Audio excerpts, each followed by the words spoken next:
Hello, everyone, and welcome to episode 49 of The Wild Beyond. That is insane. Longest streamed game ever for us.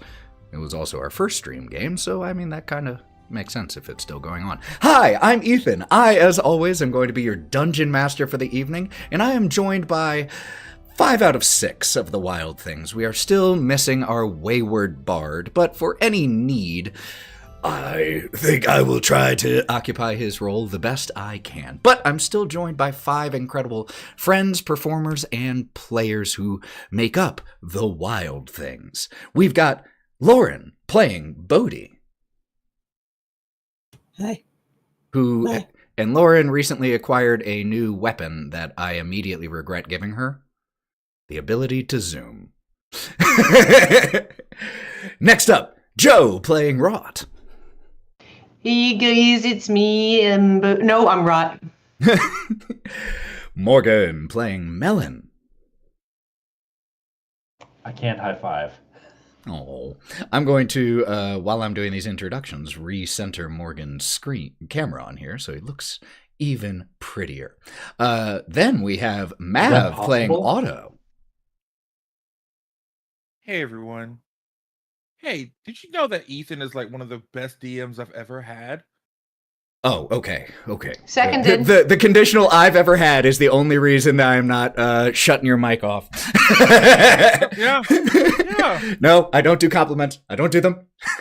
But I did give you one though. And what are your rules, Ethan? Yeah. Well, those rules are about my physical beauty, but fine. Take a luck point. Yeah. And for you too. Sarah, both of you, take free luck points. Yeah, you look super great, Ethan. We all say so. Show us your tits. Get them. Yeah. Not that great. Take it off. Okay, fine. If we get 20 more subs during this stream, I will DM the remainder of the stream shirtless. There. Tell your friends. Cannot be purchased by anyone in our current game. There we go. Yeah, great conditional. No one who is a player on one of our stream games can be the person who purchases it. Excuse me, so log into my alt real quick. If you're going through all that trouble, I can't really be upsetting you at that point.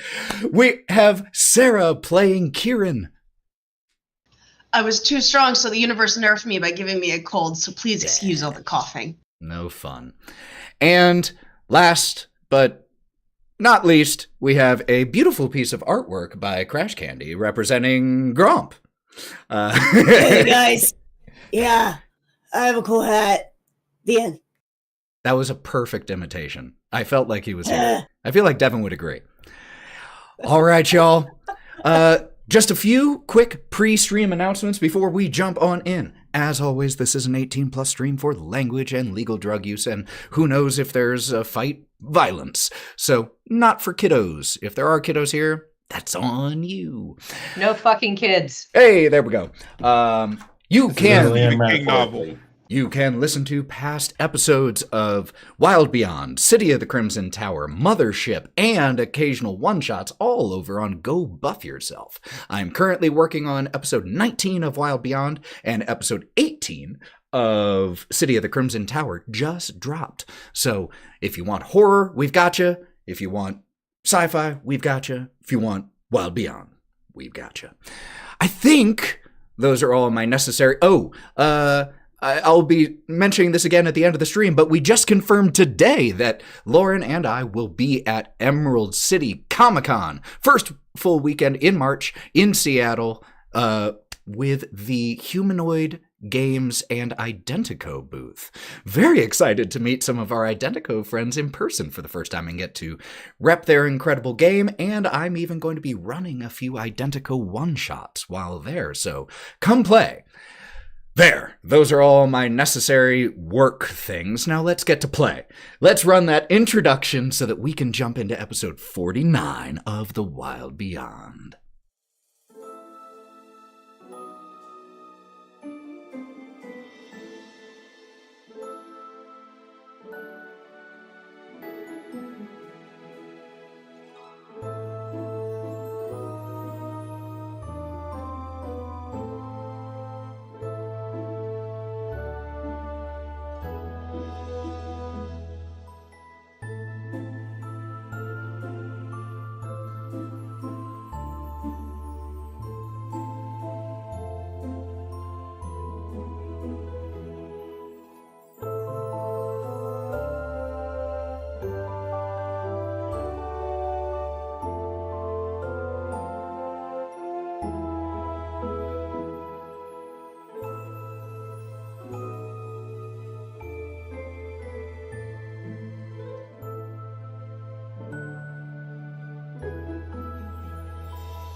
And we are back. When we last left the Wild Things, they'd done it. A plan initially put in place by will of the Feywild, but only made possible by the participation of the Wild Things to free almost a dozen children who were forced laborers for a hag named Scabatha Nightshade. And through brilliance and missteps and incredibly fortunate rolls and incredibly good strategy, all combined, the Wild Things managed to not only free the children contained in Loomlurch, not only defeat Scabatha Nightshade and drive her away, at least temporarily, but also managed to secure a recipe for the creation of a Leafy stone, a pass stone necessary to get from the Fields of Spring to Yon. And when we left off, smoke is still rising in the distance from Loomlurch. And as the camera pans down and we see the large felled tree that was hollowed out and originally the hunting lodge of Oberon, the Green Lord, now long since occupied by Granny Nightshade, we see that tree in the background, and we see the Wild Things walking towards us, along with many other figures. It is a parade of individuals here as you all pushed away from Loomlurch and into at least the outlying trees of the Shroudwood. We have the Wild Things, the members of the Getaway Gang, 10 or so children that were freed from the workhouse here, and a proverbial... And a couple of cats. And a couple cats who are following behind, and a proverbial parade of pigs, as Melon promised one of the children to rescue Oink, her favorite pig. The problem is, Melon was unable to distinguish them, and so simply grabbed one pig and let all of the others follow behind, which they quite happily did since, the building behind them was burning. We also had one interesting development. With the defeat of Granny Nightshade, her wrath was still able to fall upon you all in the form of a curse. Two of you, Wraught and Gromp, were transformed into life-size versions of you, but wooden dolls, joints and all. Bodie got 3 points of exhaustion. Kieren grew long donkey ears and occasionally started braying like a donkey mid-sentence. Otto's hasn't been revealed yet, and Melon seems to be unable to pick anything up with his hands. So with the smoke in the background and the parade approaching us, that's where we pick up. So, my very first question for all of you. Where are you going? At least, where's the first stop?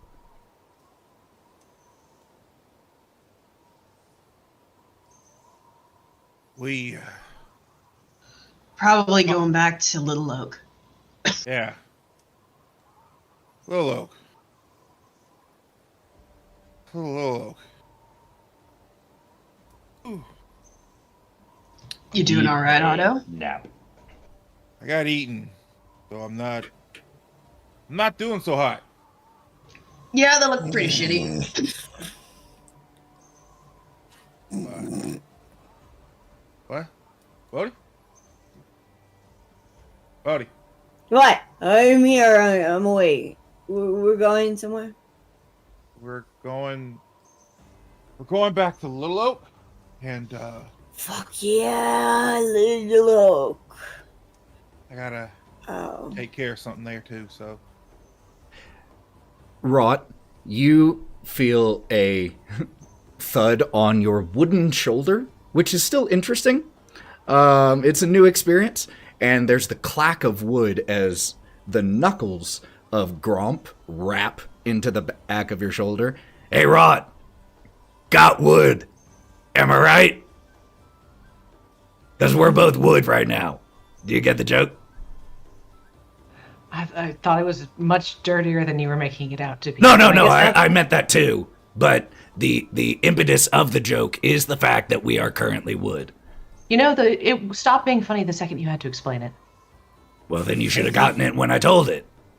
I think It was funnier when it was dirty. Well, then keep it to... damn it.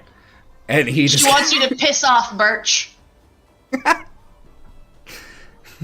And when you say Birch, the joke kind of goes over his head for a second, and you see as Gromp looks at his hands. Oh no, I thought it was more of a pine. Hold on, let me tell you. Hold on. No, I'm you're gonna go over to 100% Gromp. authentic, Birch. Ha! I know. I'm gonna go over to Gromp. I'm gonna give him a big ol' lick. Okay. Does taste more like pine, maybe a little walnut 'cause there it's joints like- in there. During Chimera ages, guess what I used to use to sharpen my teeth? I'd just gnaw on logs. I know woods.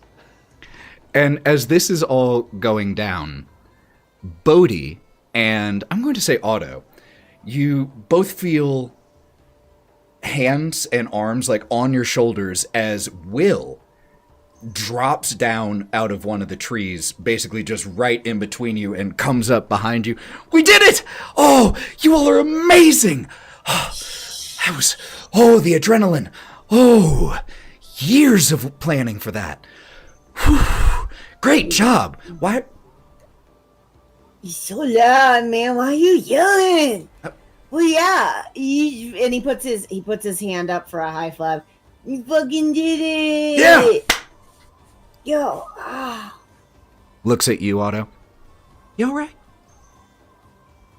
I got eaten by a T-Rex. The wounds are still healing, and just lifts up shirt and just sees where the teeth marks were. And as So, you know. as you show him that, he turns around and starts walking backwards, getting to the front of the group because he has a lot of energy and adrenaline right now, but facing you all. And you can see as he looks you all over, and then he stops and waits for you to catch up, rejoins your group. Oof. I can't imagine that was easy. Thank you. From all of us, right? And a few of the children say thank you. Others are entirely distracted and not even paying attention, so they didn't hear the prompt. Looking around, some of them first time, who knows how long, being outside of that building. And the Will continues. Let's get back to Little Oak, where we can all be safe. You can rest there as long as you need. Please, come on. And starts running ahead. Kieren. Do I see the kid that I told him I was the fairy goat father? Yes, absolutely. I'll go tromping up to him, trying to brush off as much as the blood my 8 hit points left in my body has on me to look a little bit more presentable. And get up to him and be like, "Hey, kid." So this is Pud, who is still kind of walking next to Broter, the dwarf boy who was sick, and you gave a mushroom to help his food poisoning. Oh, they are on one right now. You hear this? It must be food time. Listen to this. The cats that are following There's so you many cats are following so us. talkative.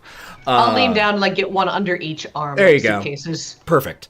As you just had such a procession. The wild things indeed. But you walk up to Pud and you say this, and his head snaps to you. I know that voice. Are you? And he looks around and stage whispers, "Are you my fairy goat father?" He'll lean in really close. Yeah, unfortunately, the hag made me look a little bit more like a donkey right now. I promise I'm usually a goat. And then he makes a really loud hee off to the back. Take a luck point. That being said, good job. Told you it would be okay. Just need you to keep looking after the other kids, alright? Broder, look. I told you I had a very goat father. And Broder, still clearly, it was 8 minutes ago, basically. It was within the last half hour that you were in that room, Kieren. And so he's still holding his stomach in a little bit of pain. But he goes, I thank you for the mushroom, very good father.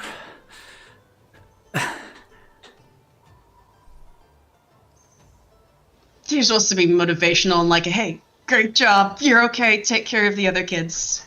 And even though you can tell he's, his stomach still hurts, he's got a big smile on his face for the most part, and so do all of the kids who are exploring out here the forest for the first time, and some of them only still not fully processing what that means. Eventually, you all make it back to the grove, Little Oak's Grove.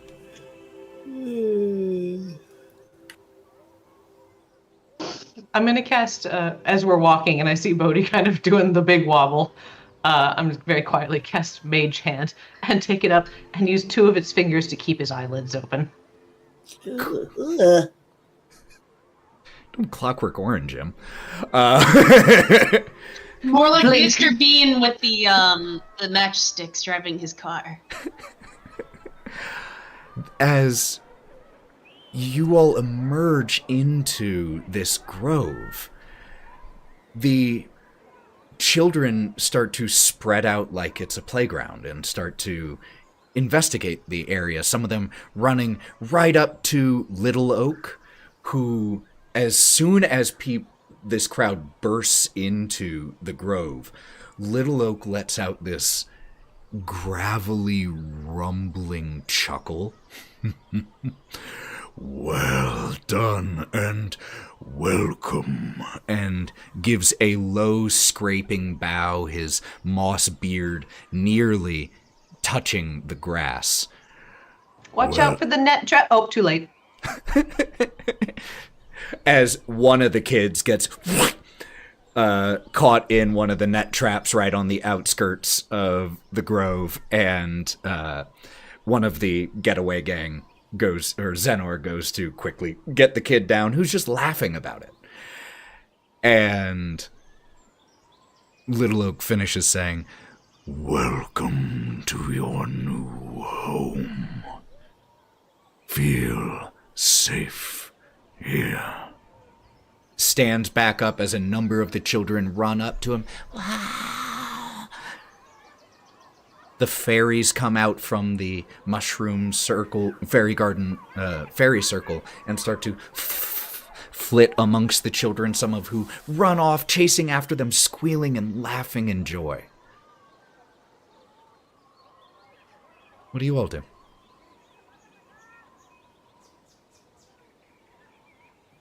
Plop. That's nice. Otto's gonna find a corner, just looking at all the kids, like high-fiving them. He's like, yeah, good job, everybody. And sit in the corner and call for Star. Hold on one second. Let me pull this up. Bobby, the dwarven member of the getaway gang, when you start calling for Star, scratches his little bit of stubble. I'll go get her. She's still up in the treehouse. Give me a second. Runs off and climbs up and comes down about a minute later with Star under his arm, who jumps out from under his arm with still like 10 feet left to climb down. Sort of jumps down onto the ground and starts running around with children down here as they start chasing the little displacer kitten.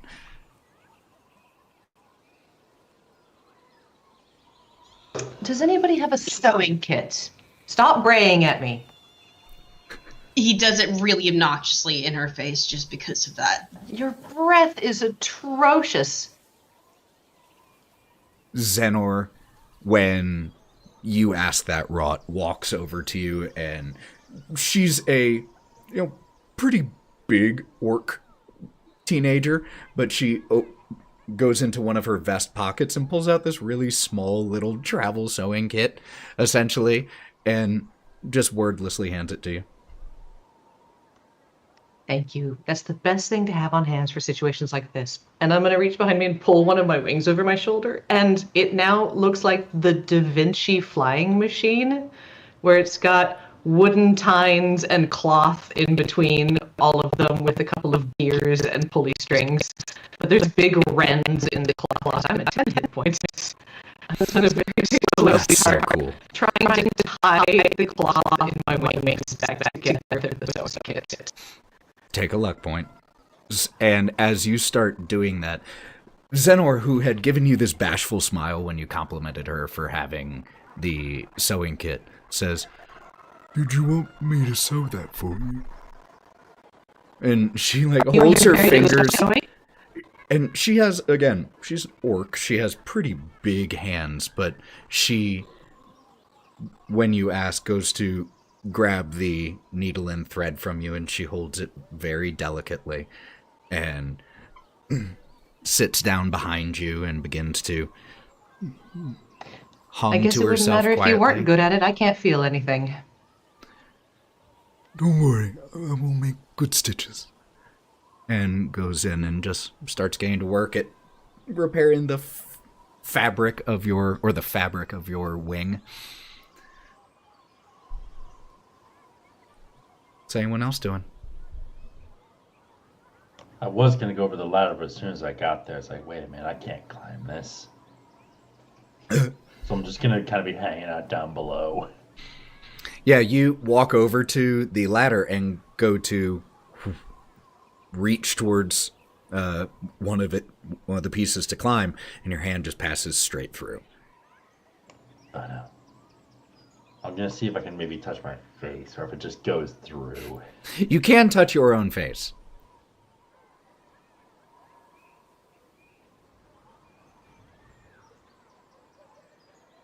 I'm just going to be entertaining myself. It's like, what can I maybe even touch? Just gonna play. Anything I see, it's going to be like, ooh. You play a few rounds of the "Can I Touch That" game. Yes. Anyone else? Yeah, then. Bodie is sitting in the middle of wherever everyone is gathering with his hands in his ears and just kind of sitting there. Just barely there. Got it. Kai's gonna wander over next to Wraught and sit down next to her as she's getting her wings sewn up. Look her up and down. So, how's the dragon breath gonna work now? Or are you gonna set yourself on fire? You know what? Give me a second. We'll try it out. What? And I see the ears and the bad breath. Anything else? Can you pick up things, or are things going through your hands too? I'm pretty sure I just got my irritation level increased. So this is everybody else's problem. Nice sword. Is that part of the curse? Kai's gonna look down at his sword that is still kind of like crystalline and shiny and let out a yelp that is more of like a really loud donkey bray and throw it. What the fuck? It wasn't like that earlier. Okay, Oh sorry. shit, I threw that. He's gonna go chasing after where it's now embedded in the dirt. Okay. Pulls it out, looks at it. It's weirdly like light crackle, and does it look a little bit more like a unicorn horn perhaps? Or Do you want it to? what does it look like? Maybe just vaguely, like it almost has some twisty looks about it. You tell me what it looks like. Yeah, I think the blade is not, it's because a rapier, it doesn't need to have like sharp sides to it, and it's more of a point. The blade itself now kind of has almost a spiral look about it. Very cool. It's meant for stabbing.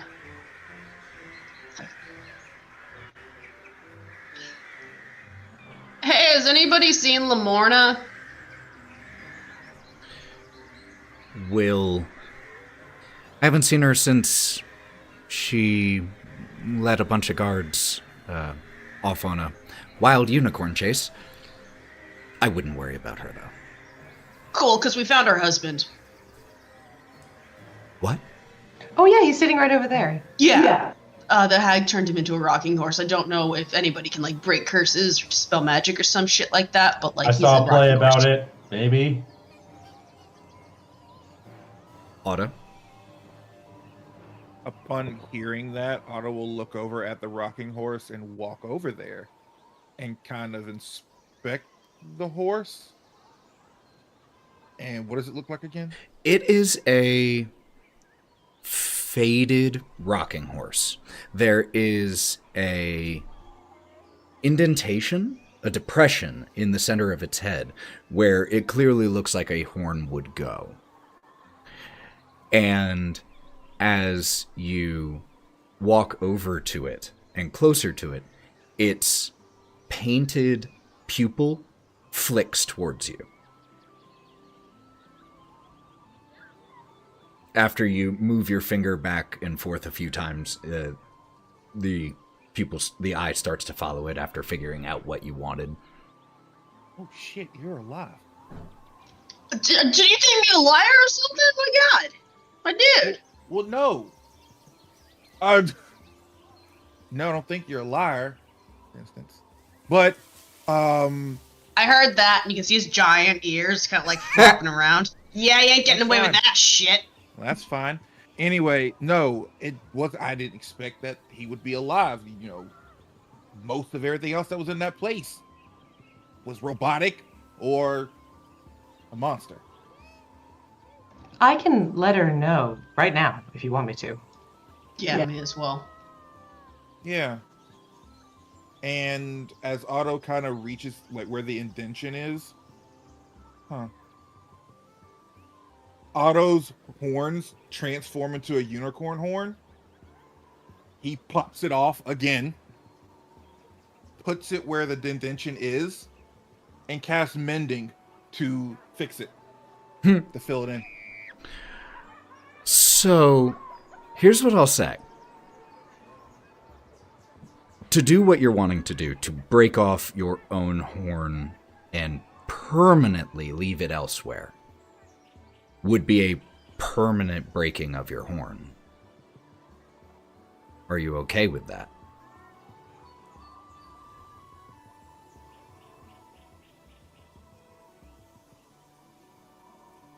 Wait. You have my other horns that I ripped off. Yeah, but this one you're giving to Those a are deer unicorn. antlers. Oh, yeah.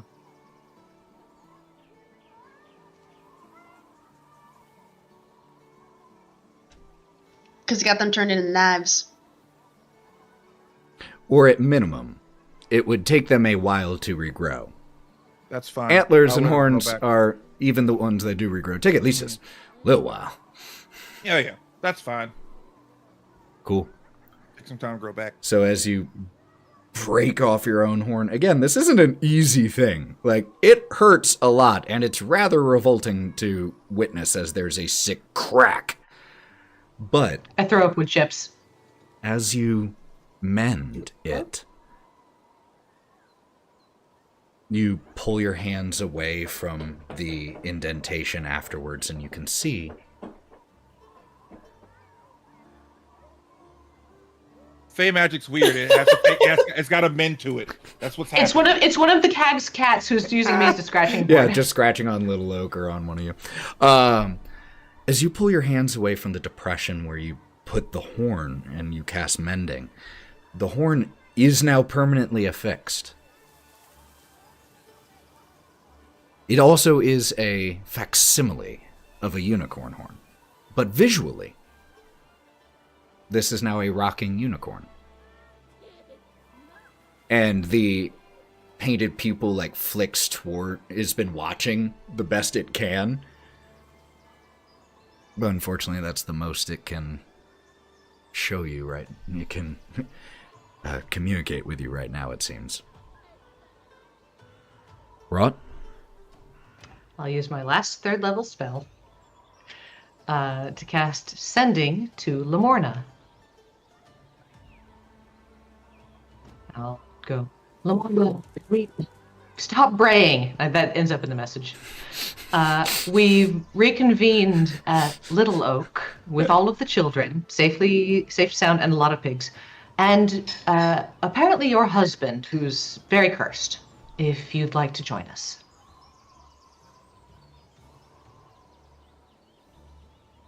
You send that message, and you can tell that it reaches its recipient. There is no immediate response.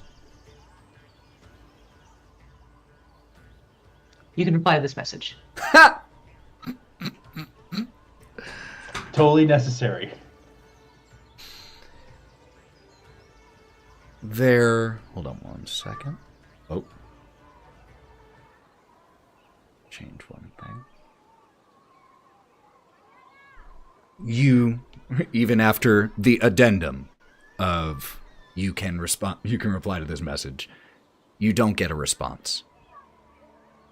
Instead, you see at the northwestern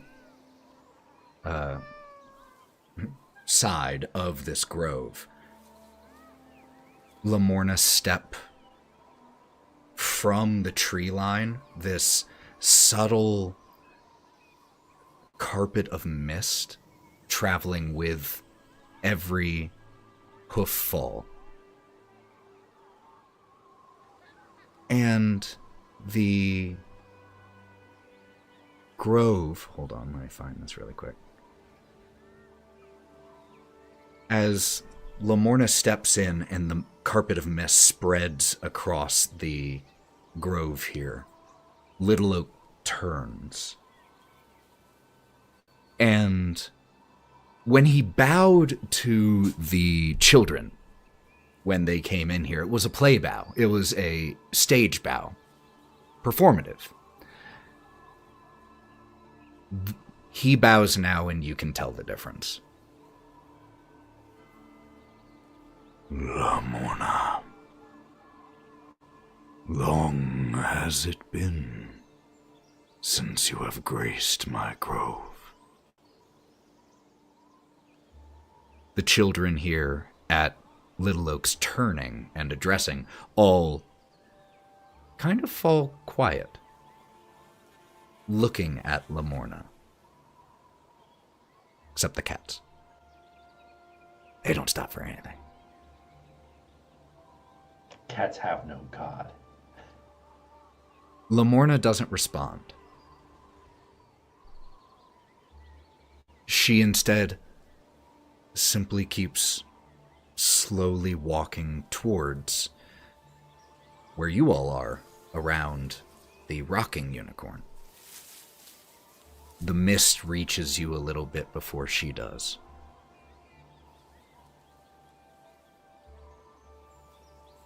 This. And she hesitantly approaches and sniffs at the rocking unicorn.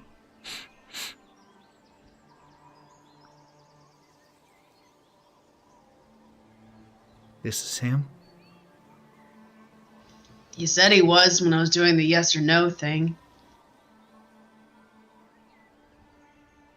Belladon?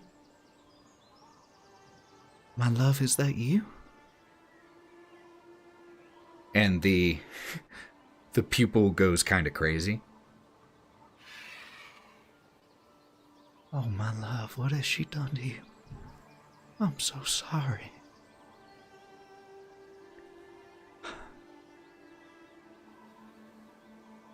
I still have a little bit of power left. And she begins to nuzzle the rocking unicorn, wrapping her long neck a little bit around the wooden head and draping her head on it, her long silver mane laying across it. And there is this glow that surrounds them. And you can just hear Lamorna say a few times very quietly, "Please, please, please." The light grows bright, so bright that it almost consumes those of you who are closest within the first 10 feet, but as it suddenly is extinguished, There's a really obnoxious hee-haw. There are 2 unicorns standing in front of you. This new one is a charcoal gray color with a darker silver mane than Lamorna's and stands a little bit taller than she does. He has a horn on his head, but it almost looks like it's made out of wood in comparison to Lamorna's brilliant, otherworldly horn. It's dull in comparison. It is literally mundane in comparison. But as the light fades and you see these two, the larger new unicorn moves his legs hesitantly, and after lifting his hooves a few times, can't help but burst out into a quick gallop, just around in a circle, head rearing back, mane flying.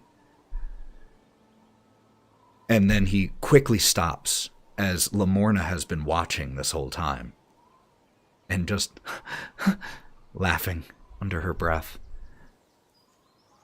But he stops and walks over to Lamorna.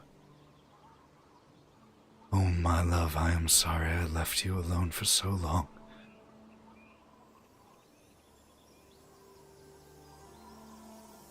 They intertwine their necks and speak to each other of the words of love that they have not been able to tell each other for so long. And eventually, as they break their embrace, Lamorna steps towards you all. I don't know how I can express my gratitude for you, for what you have done for me, for him.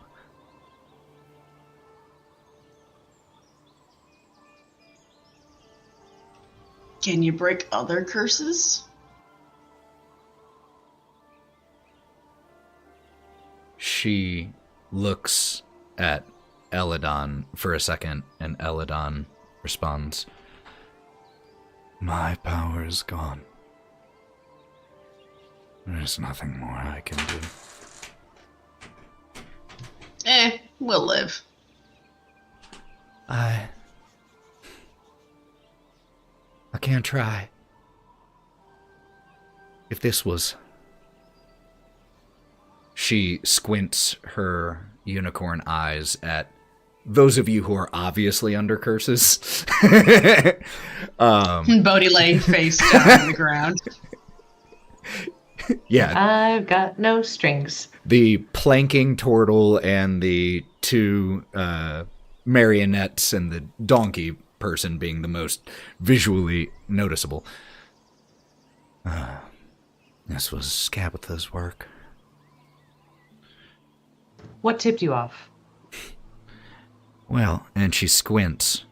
She has a particular style about her spells. Just entirely ignoring your sarcasm. And... well, I can try.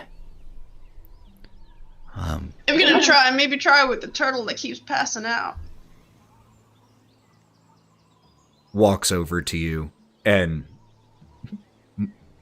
just nudges you with her muzzle a few times. All right, I have to make a roll for her. Otto, did you even get cursed? You look fine minus all the blood holes. I mean, yeah, I do Call look them pretty fine. blood holes. They're He's the wounds. Witchlight Monarch. Maybe it bounced off him.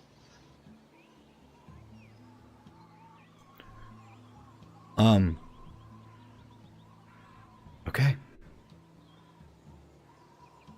I just rolled a nat 1 for Lamorna.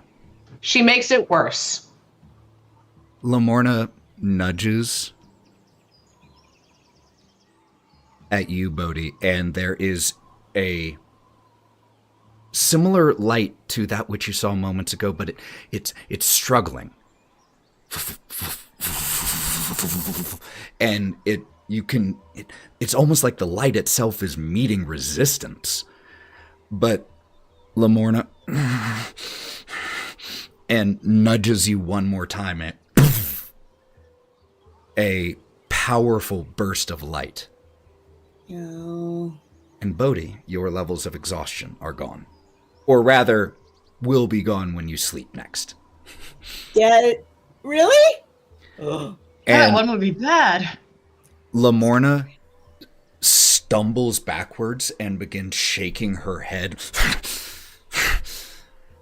Bodie, upon feeling woken up and then seeing this, is going to immediately, with every ounce of energy it has left in his body, scramble over her to her. Are you okay?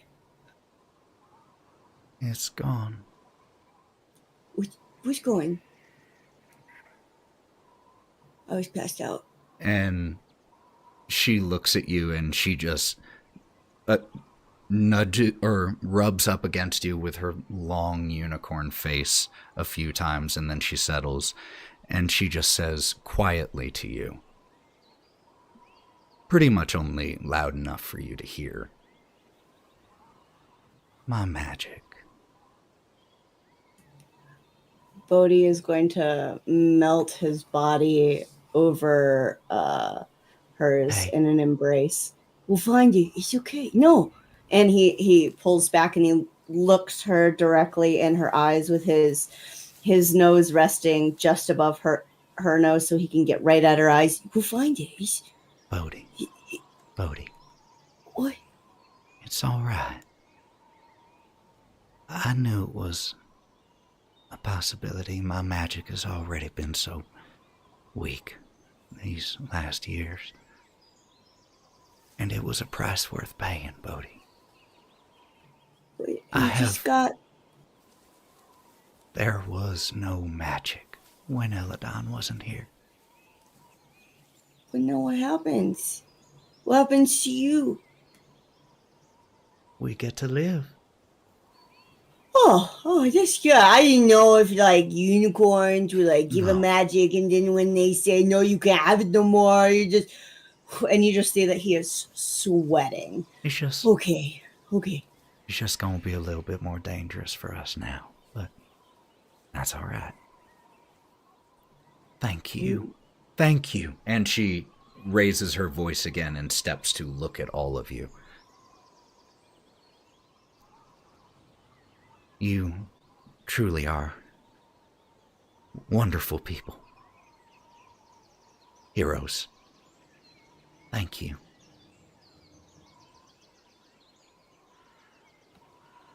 You've got friends. Lots of them. Just a few are here. And he gestures to everybody. And she looks back at Eladon, who gives a nod, and she just says, I have everything. And don't worry, after you all are gone, we'll make sure to check in on these children every now and then and make sure everything's all right. Make sure they're settling in, whatever they're doing.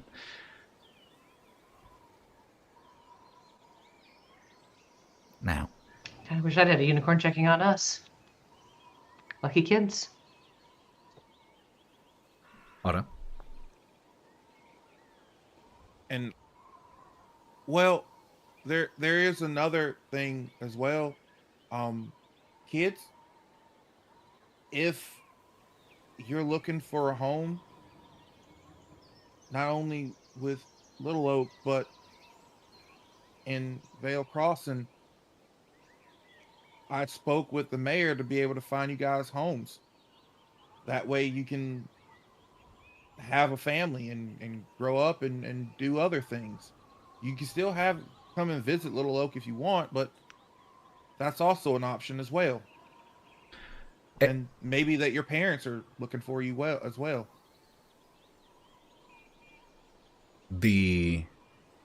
A child you don't recognize. It was one that will help free. A young bugbear girl. She says, well, how do we know which to do? To stay here or go to the other place? Sleep on it. You're not just going to tell us? No, you have a choice. Everyone has a choice. A few of the children look at each other genuinely perplexed by that concept. How do we know? It's called free will, kid. And if you remember having parents, I guess. The one who asked Melon to get Oink, Philomena, the young halfling girl, who has been carrying Oink around ever since getting here, and he's, even for a tiny pig, is big on her. She's a halfling child, so this piglet is still sizable. So she's carrying around almost like a big keg. I want to stay here with Oink. A few of the other children start to chime in, some voicing similar opinions, some asking questions about what Vale Crossing is. And I'll tell you what, if you don't like one or the other, you can try the other one the next day. a number of the kids that get very excited about the prospect of getting to try new things and figure out where they want to live. And there's this moment of just absolute giddy excitement and nervousness of the kids, and the two unicorns start to Irish goodbye and start to basically dip while this whole discussion is happening that no longer involves them. If anyone were watching them depart, you would see Lamorna give one final long look back at all of you and give a bow of her head before exiting the grove, the mist following and dissipating about a minute later.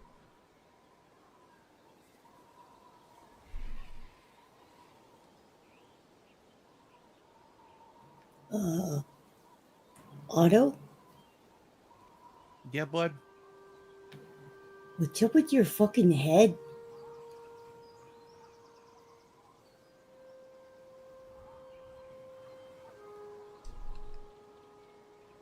I wanted him to look good for his wife, and he saw her again. I wanted him to feel whole. Honestly, I may just be really tired, but that's the most romantic thing I've ever fucking heard. You're a good guy. You're a good guy, Otto. Well, thank you, Bodie. Is he gonna grow back? And he's gonna do this over it. He's gonna just wave his hand over the top of it like, is it gonna grow back? When Bodie does it like the third time, it the stump dissipates into the ether. Well, if it does, it does. If not, it's fine. If not, we can just get it a tiny little hat like Gromp. Oh, I think I've actually got a tiny hat in here. I don't know why I have it, but I'm pretty sure I do. Hold on. Probably put it on something. Start to digging around, trying to... Gromp, I don't want that hat. You sure? Yeah. I know I've got it. I think he should get his own, man. I don't want that. Thank you, buddy. All right. Thank you. All right. I don't want that hat. Also, luck point for Otto for the horn, that whole thing. Wraught. Once, things settle down a little bit, I'm going to gesture Will over to where I'm sitting, kind of clacking my toes together. He clocks it and waits until he gets, or lets himself quickly get caught in the game of tag that he was playing with some of the new kids, getting them, wearing them out with all of this nervous energy. And after he gets caught, jogs over to you. Yeah. Hello, Goblin Girl Yvelda. Fast. Whew. Yeah, kids are a nightmare. It's why I left all of mine with my their mother. Listen, I know you guys are set on staying out here in the woods being rebel children, but you really should know it's getting very, not just the hag and the goblins and everything, but portals are opening. What do you mean? The realm is destabilizing. What does that mean? It means that if you see a rip in reality, don't go near it, don't go in it, and run to town and tell somebody, because it's going to be a nightmare and horrible things might come through. We've dealt with a couple of them, and it's always horrible. So... portal... So we're safe? No, you are definitely not safe. Not even a little. No, where? Like, would we be safer here or in town? I would say in town because there are people with weapons who can fight. Let me put it this way. One of them had demon children and a terrible city with a playground who wanted to rip ours out. One of them had a purple worm. One of them went to the nightmare court. One of them was floating islands in time.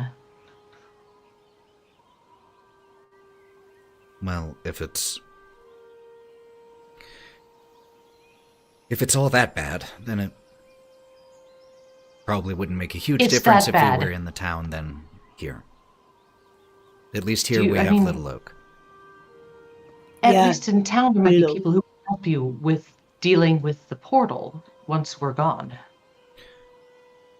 I think he's right, right? The sound of my own voice makes my head hurt. Bodie, can't Little Oak go set up in town? There's a beautiful town square. I'm sure they'd all love him. He can't. He's stuck there, man. He can't just pick up and go. That's not the way his body works. Trees walk here all the time. Otto? Well, when we go back into town tomorrow, would you mind coming with us? At least this way we can make a liaison between you and the mayor of Vale Crossing. So if anything were to happen, they know about you and can help. I would love the three people who... So it's kind of double advantage. The three people who predominantly participated in that exchange there, Bodie, Wraught, and Otto. Please make me persuasion checks. Just one roll each? One roll each, yes please. Not advantage each. 8! Bless you, Bodie. Yeah! 23. Whew. 24. Very nice. So, even with one lower, canceled out, one net success. Do you really think that they would let Little Oak come? If he wanted to. They have a nice they have a troll at the bridge outside of town to keep an eye on travelers. Why wouldn't they let a tree park up in the middle of town?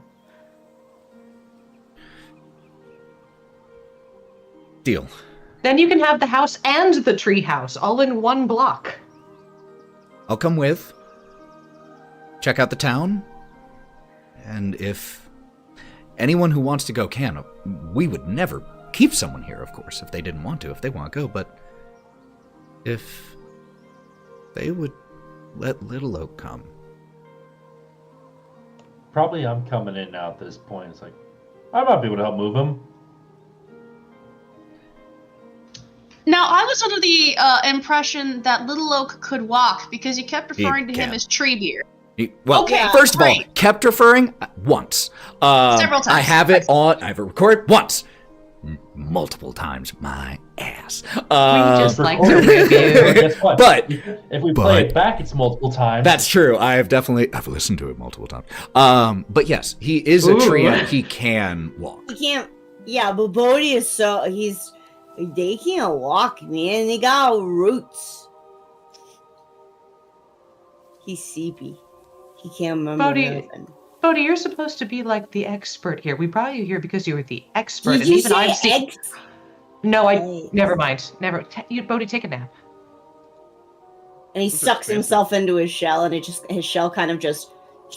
But Very before he quickly. does, though, hang on. Kai's, as the other primary person who's exhausted, is like, all right, come on, old man, we're gonna go and take a nap, and draw Bodie away from the rest of the crowd over to Little Oak's roots, where he can then shove into his shell, and then Kai's gonna climb onto the back of his shell, around through all the plants, and Yeah, curl that up and sounds- go to sleep. That sounds really nice. And also, thank you for showing me and reminding me that he could walk. I feel like today has been a hell of a decade. And it's only Tuesday. Fuck.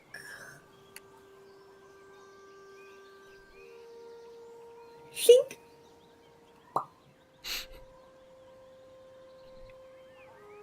So, anyone else doing anything? I'm gonna go back to the touching game. Okay. I would still like to go find Star. Yeah. And the fair. Well, Star's down here, no problem. Yeah, just been running around. So you go up and to where Star is, and as Star is running around at this point, actually chasing one of the fairies and jumping up, batting at it. Star. You want to go home? You wanna See Stops your ma again? and looks up at you and cocks its head. Make me a either nature or arcana check.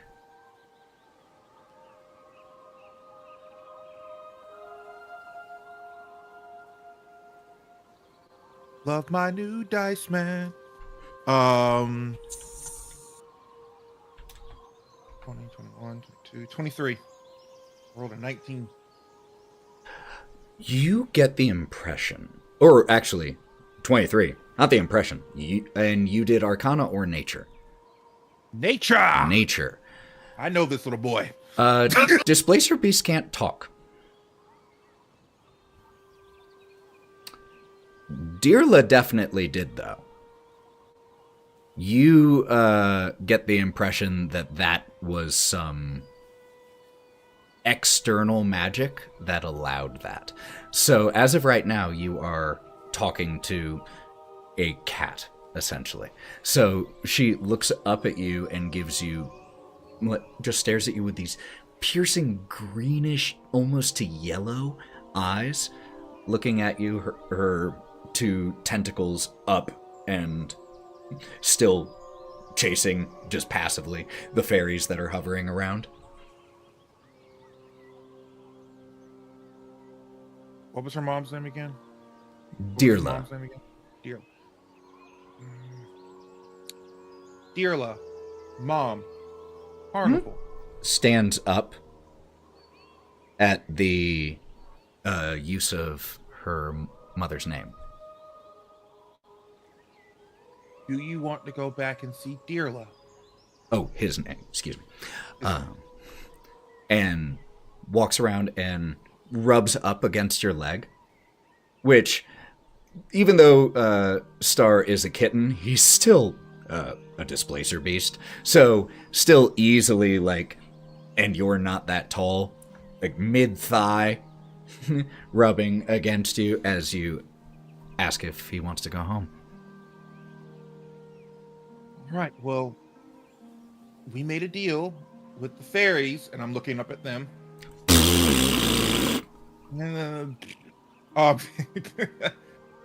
If we helped out and got the kids back, you get to go home and see your mom.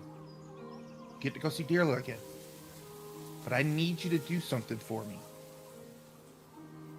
And he's going to take the letter out and some string and tie it on to Star. And with the ball that he's had from the carnival that has the sketched in wild things are safe. And sketch in the back of, on the back of it, Otto's insignia that they would know, and give it to him to play. All right. Deal's a deal. Yeah. And one of the fairies zips down and starts kind of leading the displacer kitten by making Star chase her. Come on. Yeah, come on, Star. Just zipping back and forth, and leads Star into the middle of the fairy circle. Sloane, the wood elf member, with the ginger hair,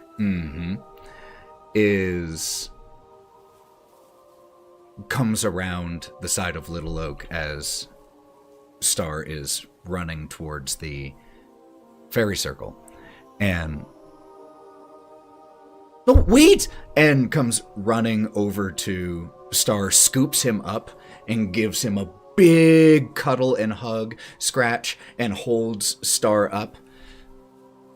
You're going to be good now. Oh, I'm going to miss you. And just gives like a little tummy tickle and turns Star over, plays a little bit, and sets Star down. The fairy was oddly respectful during that little moment and just waited, but as soon as Star was set down and Sloane steps back, wiping a tear from her cheek, starts leading Star once again into the center of the fairy circle. And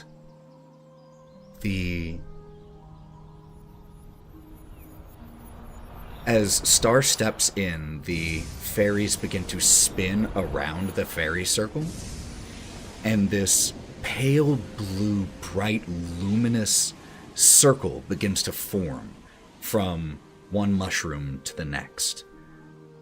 And as they do, as they finish connecting, there is this sudden gust of wind as whoosh, it expands and suddenly contracts, and Star is gone.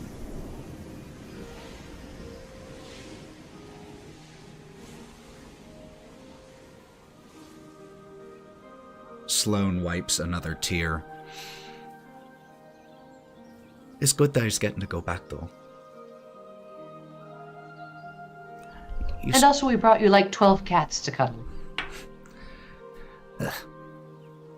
Cats.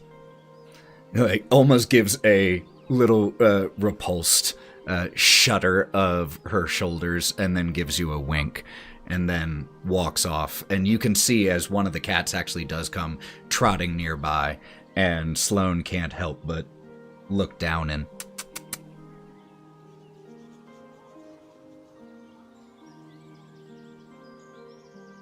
Yeah.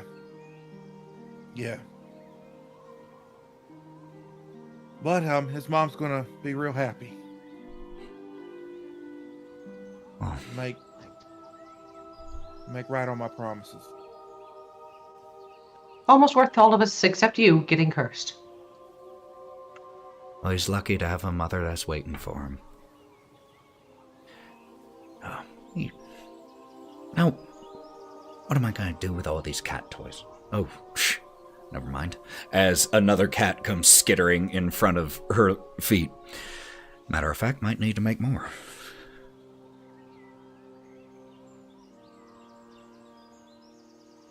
Are you all sticking around here for tonight? Are you going into town? Because it is only, 2 or so it's up to y'all. You got enough time. Maybe at least a short rest. Okay. You all tell me, whatever your plan for the rest of the day is. That's so weird that we did that all in one morning. Oh my god. Oh yeah, I for a would point of recommend- reference, I'm pretty sure the incident with the Nightmare Court was day before yesterday. I'm pretty sure it'd be a good idea to do the long rest here, so that way if any of the kids change their minds and want to come into town with us or something right away, then we can take them with us along with Will. No, it was yesterday because we had one long rest between then and now. It was yesterday. I thought it was. I was doing day before to be give it a little wiggle room, but I thought it was yesterday. It's pretty wild. Jesus Christ. I'm gonna plunk myself down at the roots of Little Oak. I'm lean back, try to close my eyes, and realize I don't have eyelids and my eyeballs are painted on.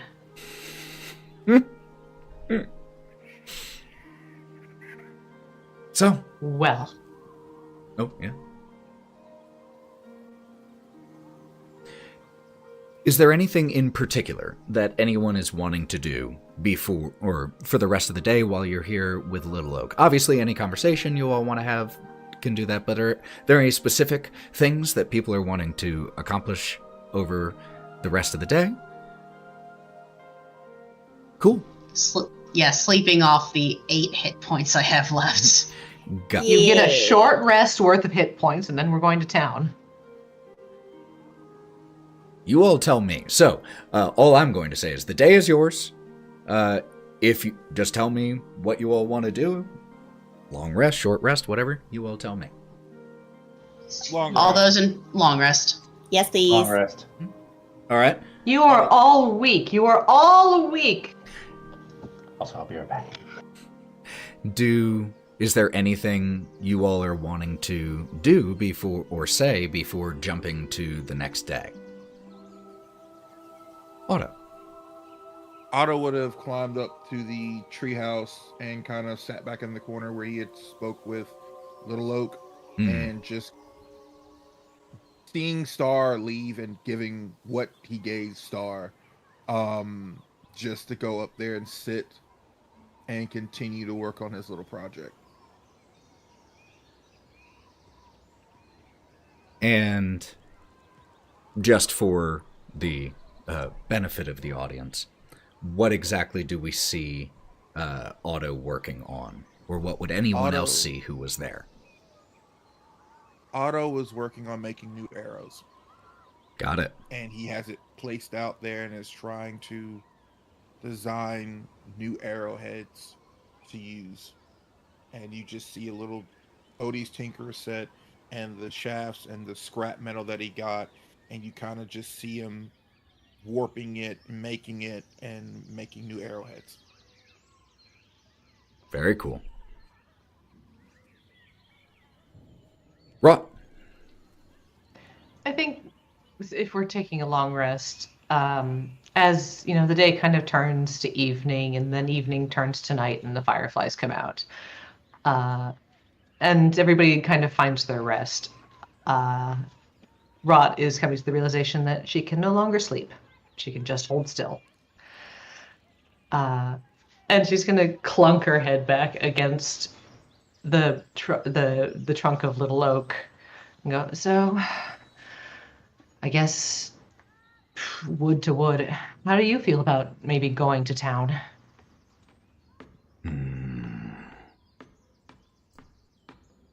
Well, I have never known anything other than these woods. I don't know if I have ever seen more people at once. than are here right now. Is it cowardly to say that I am afraid? I wouldn't say so. I spent the first, maybe 30 years of my life in the mountains. And then I had to go to town. And it was a much, much larger town than this one. And I was definitely afraid. My purpose has been to protect these woods the best I could. And I failed. And then I was here when the Getaway Gang and Will needed me. If I had not been here, I could not have helped them, sheltered them. If I leave here, I can no longer help these woods, or those who reside within it. But you might be able to help a different type of people. I think things change every day, and sometimes those changes catch up with us. And you protected the woods, and then you protected the kids. And maybe it's time for a change, and it's time to protect the town.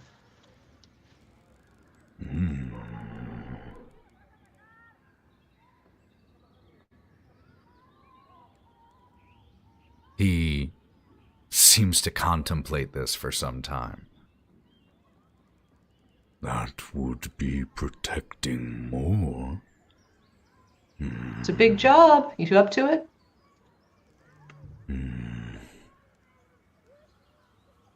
If Make me a persuasion check. Yeah, just straight.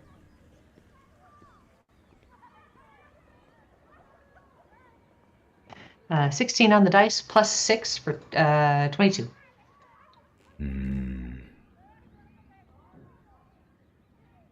maybe it is good to feel a little nervous.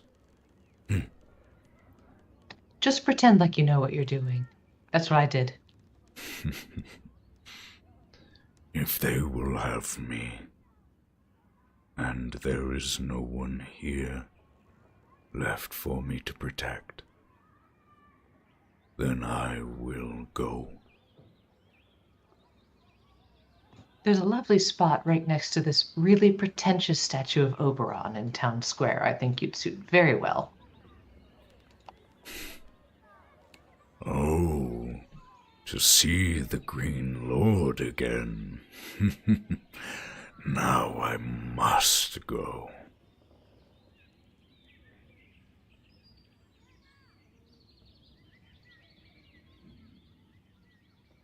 Anyone else doing anything? What are the rest of you up to? Just heading to bed? All right. Then the remainder of the evening is filled with the process of getting children settled in for at least one night, and a lot of discussion between the kids, both the Getaway Gang and the newly rescued children, about what to do, where to go. But as the discussion dies down, people get settled. The floor of the treehouse is just a huge and diverse slumber party right now, as we have the 6 of you. We have a total of let me hold on, I have it right here. 2, 3, 11, 15 kids, 7 pigs. Actually, only 3 of them. The larger pigs have been left to sleep down under the tree. Down with me. And about 8 cats at this point. It is quite the slumber party in here tonight. Otto. And for the first time in a very long time, it feels like home for Otto, with everybody being there and sleeping underneath like the same roof. So he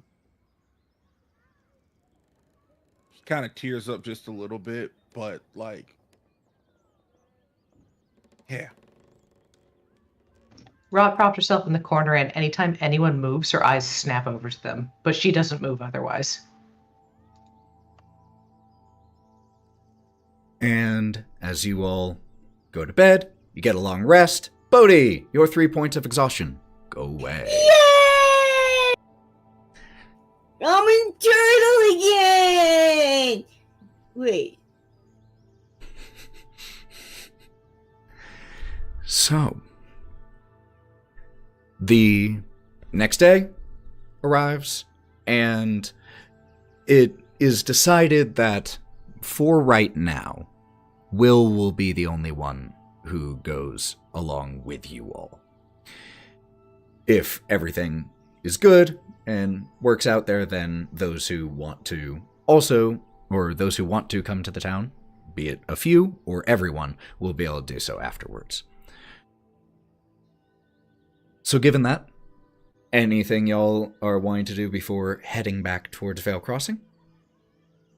I'm going to mentally connect with Zenor, the orc girl, and she hears in her mind, thanks for the sewing kit.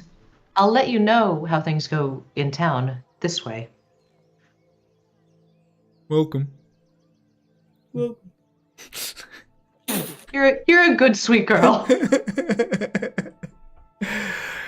And Can I do something as Gromp? hit me with your idea. For any of the kids who couldn't sleep, Gromp, because now he's a wooden doll, he can't sleep either, is teaching them how to be a marching band. Fantastic. Just like off to the side in like Little Oaks cavern, the area of grass School and of stuff. Just Rock. like teaching them to be, it's fucking School of Rock.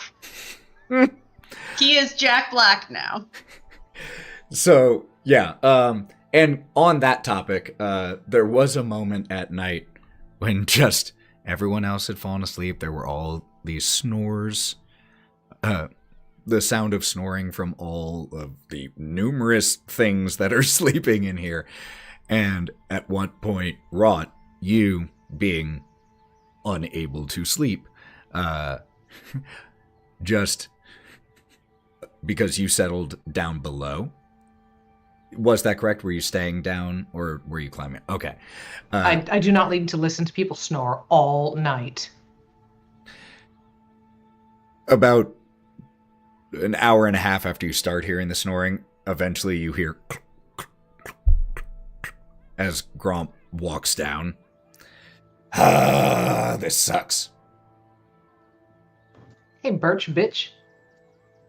Is there a way we can turn this to our advantage? Like, not needing to sleep, in theory, sounds awesome, but when everyone else that you're waiting on needs to sleep, it means that you're just sitting around for like 8 hours.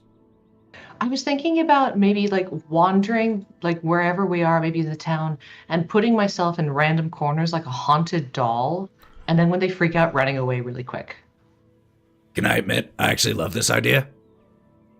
Yeah, let's haunted doll it up. We're just gonna like start a new like horror story in town. Great idea, great idea, great idea. Also, watch this. And she's gonna reach up and she pops her whole arm off. No, I figured that out of earlier. the socket. And she uses it to wave around.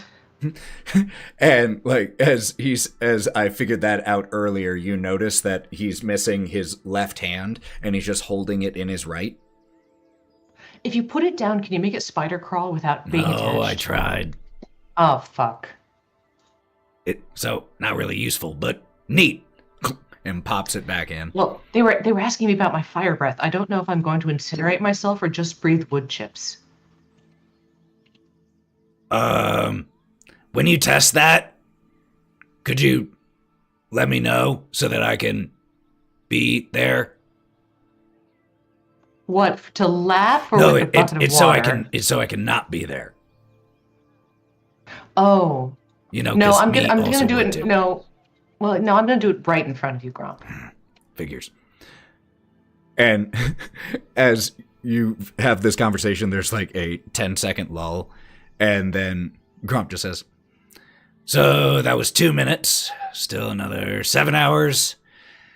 58 minutes to go. Do you Any think- ideas? Do you think if we carve you a beard, we can attach it to your face, and then when we turn back to normal, it'll be a real beard? he is very enthusiastic about this idea, and that is what he is going to spend the remainder of the evening doing. So we cut Yeah, kinda back. figured. We cut back to now as you all are starting to leave the grove of Little Oak, and you see that Gromp has. I'm going to make a performance check for him. Leave your character with me. Yeah. Hey, that was a good roll.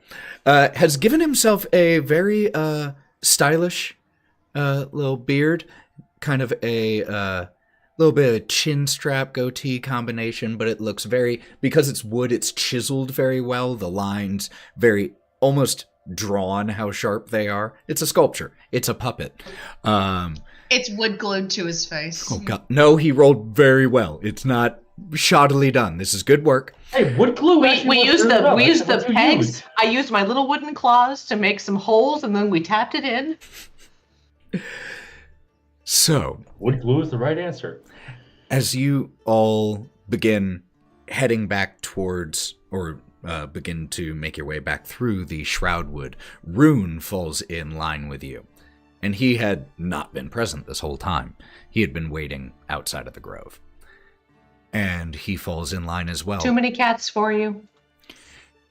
Temptation was easier to simply remove myself from the situation. I admire your restraint. And you say that, but make me a perception check.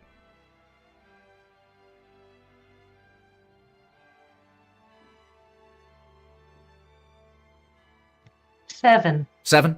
Never mind. You... never mind. And he just gives a little chuckle as he There just should pads have been along 9 next to you. cats. There should have been 9. Hey, Rune. Thank you. Repaying my debt. And hopefully keeping the woods a bit safer with her gone for a little while, apparently. Maybe. Have you thought about moving the pack to town? No. And he snarls his response. I mean, all the beef bones you can eat, and also not portals to hell. And he looks at you, Kieren. I would not know about saying it is safer now. Simply a lull between threats, I think. The goblins are greedy, and I have no doubt that Scabatha's absence will not be a void left for long. But that is not my problem. No, it's not. And at this point, any respite you can get will only make you stronger, so. Greedy goblins aside, hope the woods at least being quieter will help you, help Bodie, help the rest of your pack get some much deserved rest. Thank you all for saving Odie and for fighting. Looks at you, Bodie, and you, Melon. And you too. Gives a snarling smile. It was an honor to fight next to you. Man, Dido. Master, What's he saying? Master, be careful. This could be him trying to lure you into some sort of complacence for a trap. He's going to hamstring you, Master. And Bodie just puts his hand over, like he just reaches back and puts his hand over the end of the hilt of his sword. Hey, Bodie, What's he saying? I don't understand. Dog. Yeah, he just, he's a little overzealous. I thank you so much for honoring us with your presence, and also for letting us get a good night's sleep. Man, I feel really good. He gives a little yip, apparently. Since Freya did, sure, we'll add it into the narrative. She's part of the game too, damn it. And Rune gives you all a dip of his head. I return to my pack. And just an out of character thing. During the walk between when we started and now, could we have asked about an adventuring party that only one dwarf came back from, and if he or his pack had seen any of them? Great question. I just remembered that we have other side quests. We're also in the cart going back too, by the way. Oh, yes, using the cart. Would he have seen it? Or heard about it from his pack, I Let me see. guess. I'm going to make a check for him. That's a really high roll. What do you ask? Hee-haw. Really, if he had seen any, heard any, and if he had, maybe where they came from. I guess the goblins fucked him up too, so we want to help them out as well. I had heard of goblins seen with dragging a man elf. That's not good. Any idea where? No. But I know the goblins live in the south. Far from us, and we will stay that way. Fine by me. Any idea what that area is called? Fucking south, man. Yeah, he legit says South. Good enough for me. Just be happy he understands cardinal directions. Yeah, I mean, south is that way. It's not. So close. So close. Bodhi's pointing towards the sun. literally the sun. Wow, it's probably going to be pretty hot there, so we should dress accordingly. I mean, we did feel one earlier. It was kind of hot. Yeah. Thank you, Rune. We're gonna try to go fuck up some more goblin stays. Oh, one correction, really quick. When he said man, elf, incorrect. Man, human. Dragging off through woods.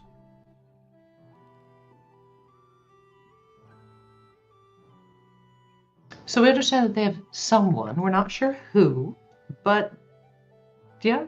I mean, I'm all for once we're not on a time limit of poisoning or crowning or curses. Make me a really quick, Wraught. Make me a intelligence check just to remember something. Thank God, something I'm good at.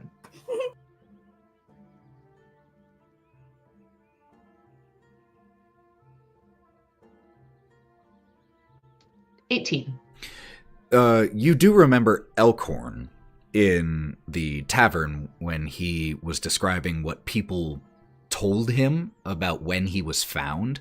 He said that he was found unconscious and that there was another person who was found unconscious as well. But as the people went to grab him and save him, goblins came and grabbed this individual. And according to the descriptions, Elkhorn said it sounded like Strongheart, a human man, the leader of their group, the Valor's Call.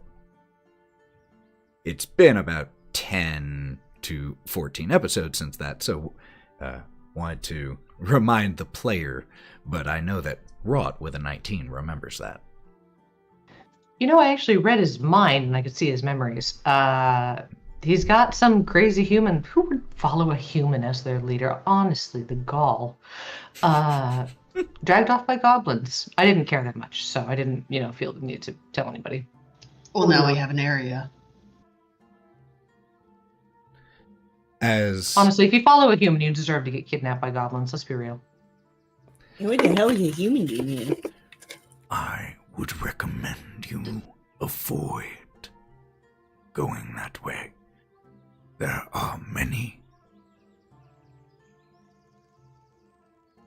Save Many what? those goblins, fool. Okay, you just kind of trailed off. Sorry. Save your hide.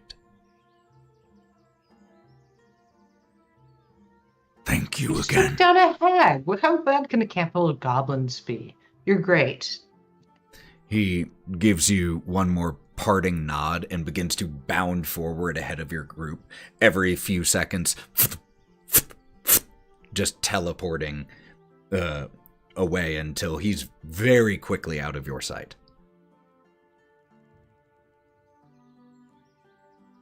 Well, he was interesting. Something. So, I haven't actually been to Vale Crossing. How? Whatever? No. Why would I? Where were you taking those kids from? Just wandering in the woods? No. From other places. You know how you all aren't from here originally, and then you came here? I'm not from here originally. I came here, and same with all of them. Oh yeah, I've heard of other places. Kind of assumed you were taking locals, but apparently not. No. We used to go to different places with the carnival all the time. We didn't take from locals because then people would actually try to do something about it. If we took kids from other planes, other places, then there wouldn't be anyone to come after them. Ouch. Yeah, it's pretty terrible. Maybe we don't tell the mayor that. I know what I did, and I know that it's wrong, and that I will never be able to undo that. And the intonation of his voice implied that a butt was coming, and he just...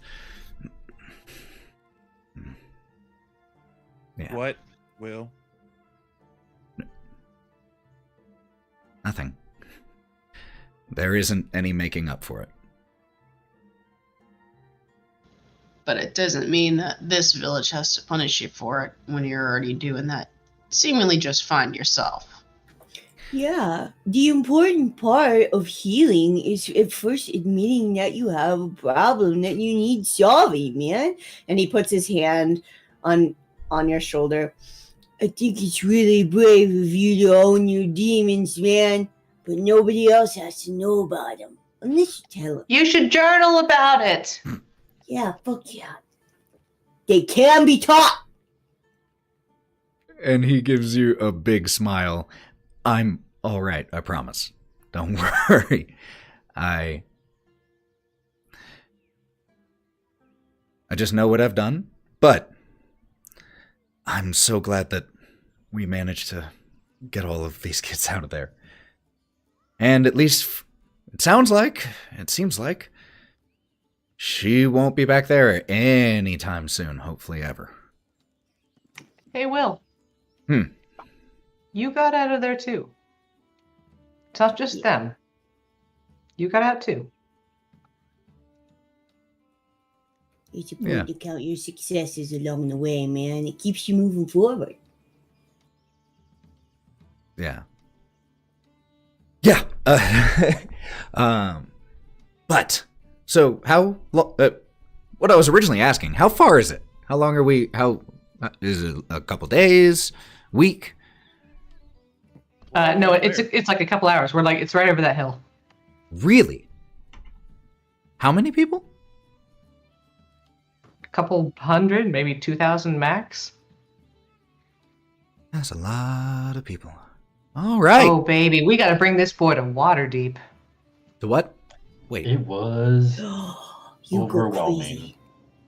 It's big. Big. Well, there were big cities where I originally was from. You know, can you pretty think sure. about 100 people? Yeah, that's a lot of people. Now, can you think about 100? It's getting a little difficult. Can you think about 100 of that? No. Oh, I don't want to think about 100 of that. That's the city. Oh, that's a lot of people. You get used to it after a while. Yeah. Oh. Hey, it's all right. I can In that handle new case, things. this should be nothing. Whew. And he kind of, wait a minute. They don't. I saw that Granny Nightshade, at least I saw in there that she had made posters of me. We're gonna talk to the mayor Did first. they- We'll deal with those. Yes. Oh. No, we're gonna talk to the mayor. He likes Otto. He really likes Otto. He's got some kind of weird direction for Otto. Lots of people do, I've noticed. He's a dapper little Not guy. me. That's okay. Minus the I big bloody agree. hole in his forehead. I guess No, you see Gromp, they've got Jesus. wood We're not for 'em. making more wood jokes. It's not a joke if it's true. So, you all push out from the Shroudwood and out into the Fields of Spring once again. And, like you said, you have a few hours of travel. And as eventually Vale Crossing begins to come into view, let's go ahead and take a quick break. And we will pick up for the final little segment of tonight's session here in just a few minutes. So, be back in about 5 minutes. We're just going to go get some drinks and go to the bathroom and all that. Be right back. See you soon.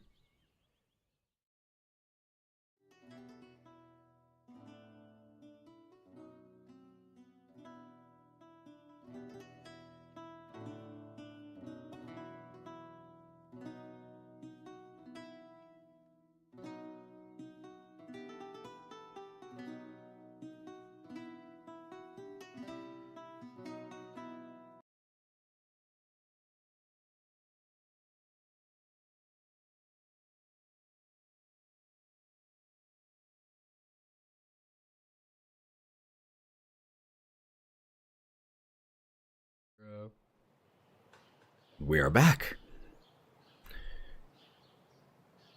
Vale's Crossing starts to come into view. It's roofs made out of numerous different materials, different shapes and designs, the result of people from all different backgrounds, including many different planes, all coming together and forming one community. And as it comes into view, Will has a sharp intake of breath. Oh, that's a lot. All right. Okay. Got this, Will. Think happy thoughts. It'll make you fly. And as you all begin to approach and walk into Vale I use a Crossing- second level spell and I cast Calm Emotions on Will. You got this, bud. Yeah. Look at this place. And what are y'all doing? Well, I guess we should return the cart and then find the mayor. What do you guys think? And go to the smith to turn over the shit for making the Leafy stone. Has anybody actually read that yet? They They can't wrote it, read. so I think they read it. Anything but my own handwriting. I did. Because, like, what if we need more? Wait, you mean like one a person? I don't know. We're gonna think happy thoughts. How about the two people who are like the best talkers, a la Otto and Wraught, go talk to the mayor? Hey, Bodie, you want to come with me to the blacksmith? Yeah, hold on. Let me light this joint. Okay, I'm go. And Melon, I can't tell you what to do. I never have been able to. No, you can suggest. My only suggestion is please don't eat people. I stopped that a bit ago. I just need to reaffirm it. Oh, hey, Can you wait a not set minute. anything on fire either? Because that got me into some shit last time. I don't have a fire starter. I'm just checking. Melon, didn't you break a window when you jumped out of the inn? Yeah, no, it was open.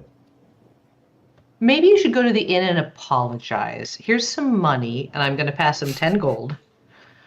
Why don't you go to the inn, apologize, take a bath because you're covered in blood and other things, and maybe get us all some food.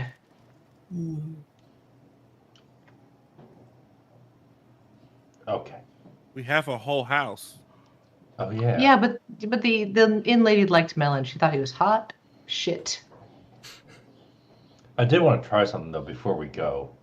I saw it in a play. It was a guy. He was a guy at like a bathhouse, and he'd summon dirt. But, Kai, put your thumb and finger together. Be gone. And I tried casting Dispel Curse. Evil be gone. All right. Casting Remove Curse. Sorry. Could you please make me a spellcasting check? So this is just using your spellcasting modifier, D20.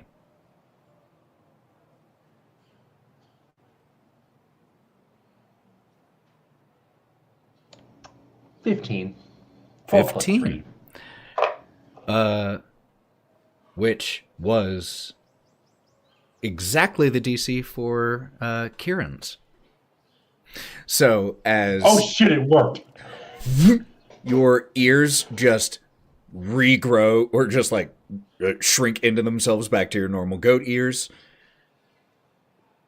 As they shrink in, that respective eye goes like in the direction of the ear, so he's left like reverse cross-eyed for a second, and his like pupils have gone sideways like a normal goat, just like I have a craving for tin cans now. I feel like It'll pass, something don't worry. worked. No, that's good. That's good. I need to find some glue.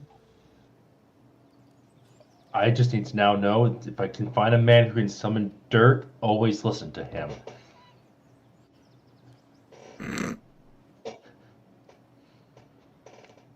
So, and he takes a long. Good job, Melon. So what are you doing? And what are you doing?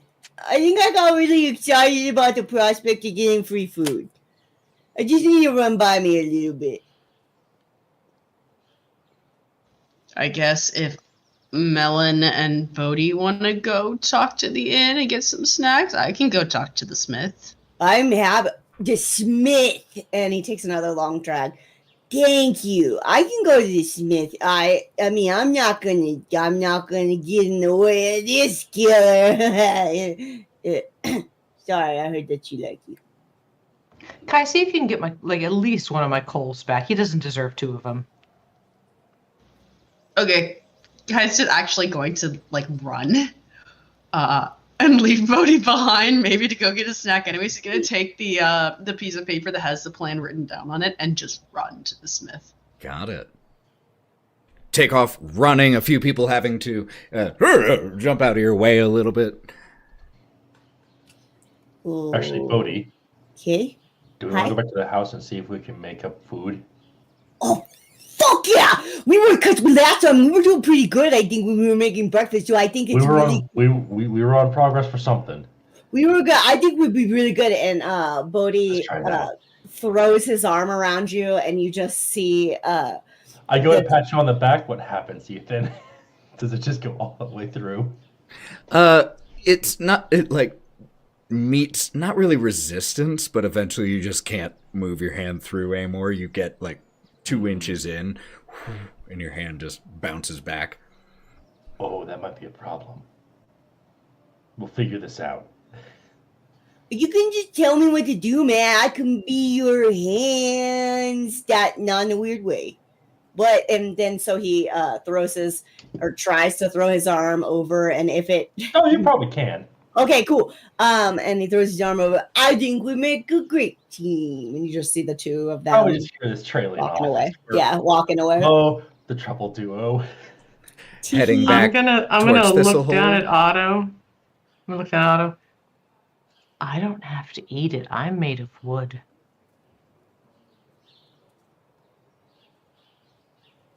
I just need to go take the cart back, and then we go find the mayor.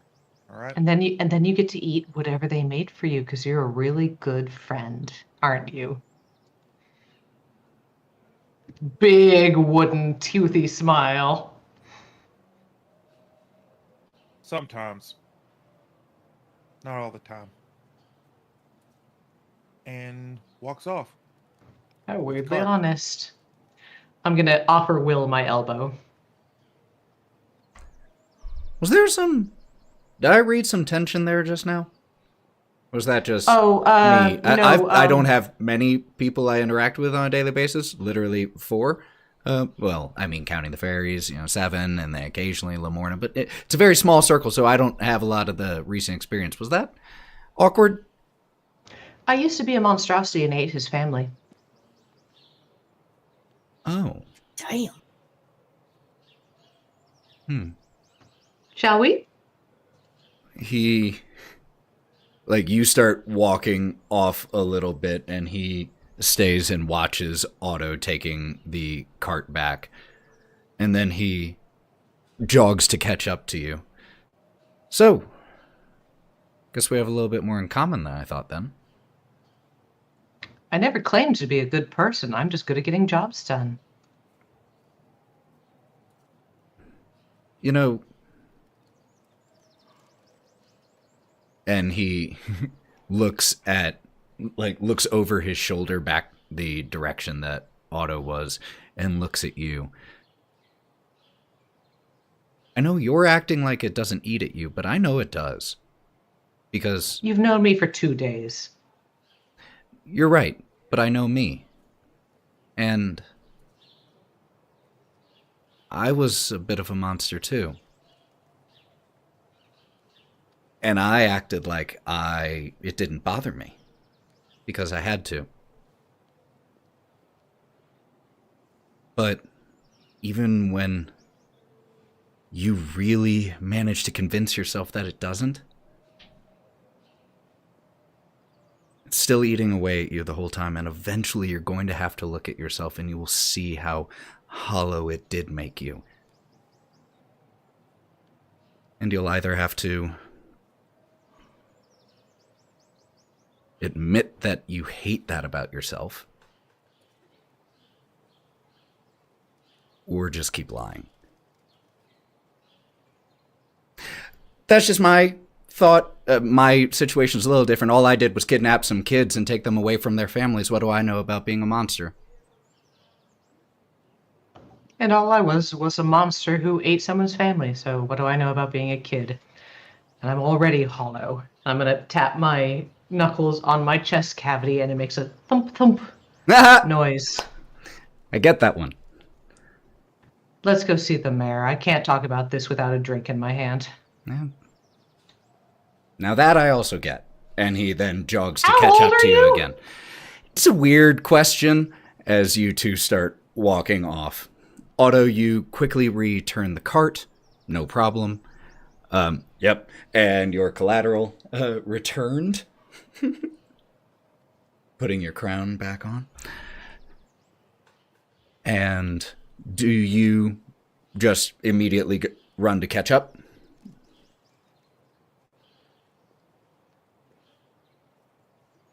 Yes. But kind of linger back behind just a little bit. Okay, cool. Are you trying to be hidden, or are you just not catching No, up? I'm just not catching up. And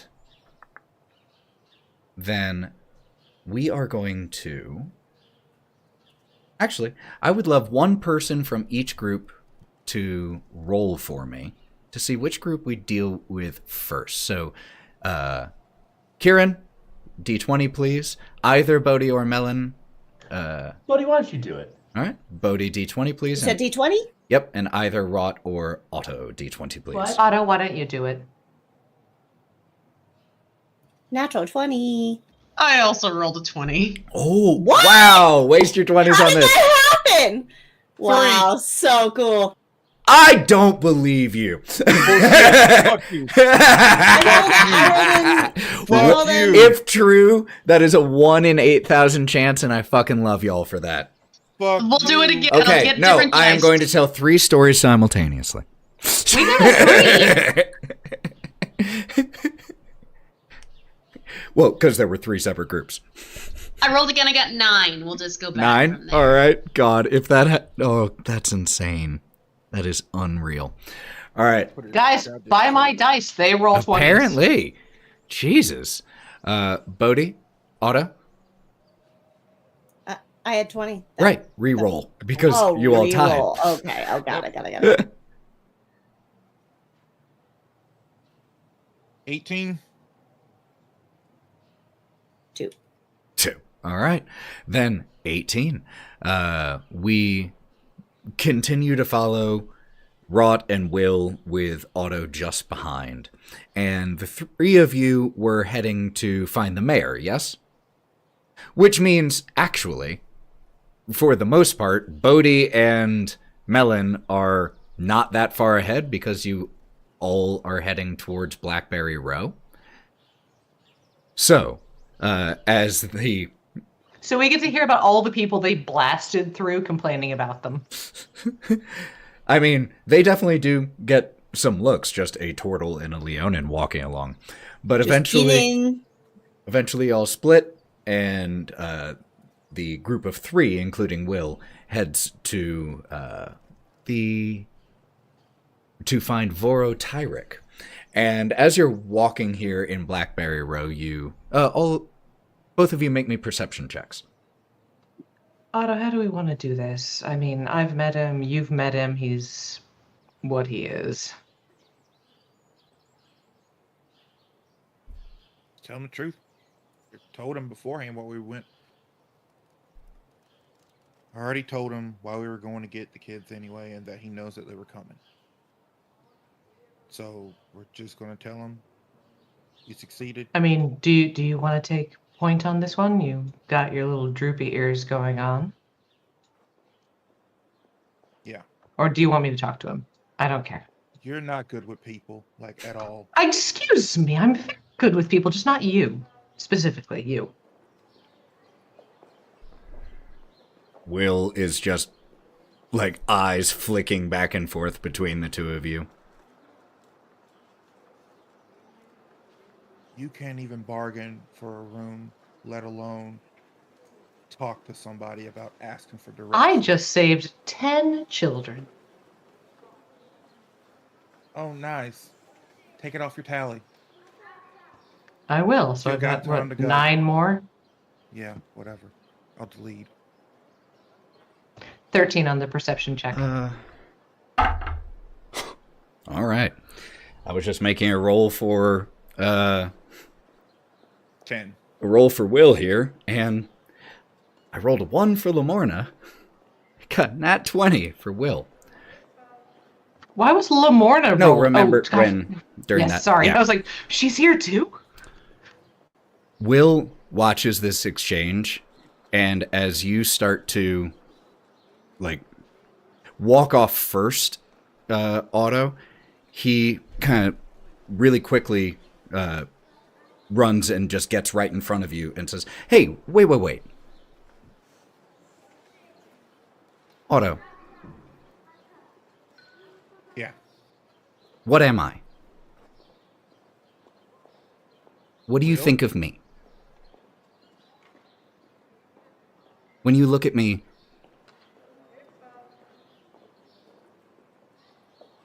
you know my story. You know me. At least a little. When you look at me, which part of me do you see? The part that just worked with you and my friends to save those kids? Or the part of me that brought some of them here in the first place? And I won't judge you for whichever answer you give, because I know which part of me I see. I'm just curious. I see both. Sliding scale. You can't pretend that you didn't do the things that you did, but you can't say that you haven't done better.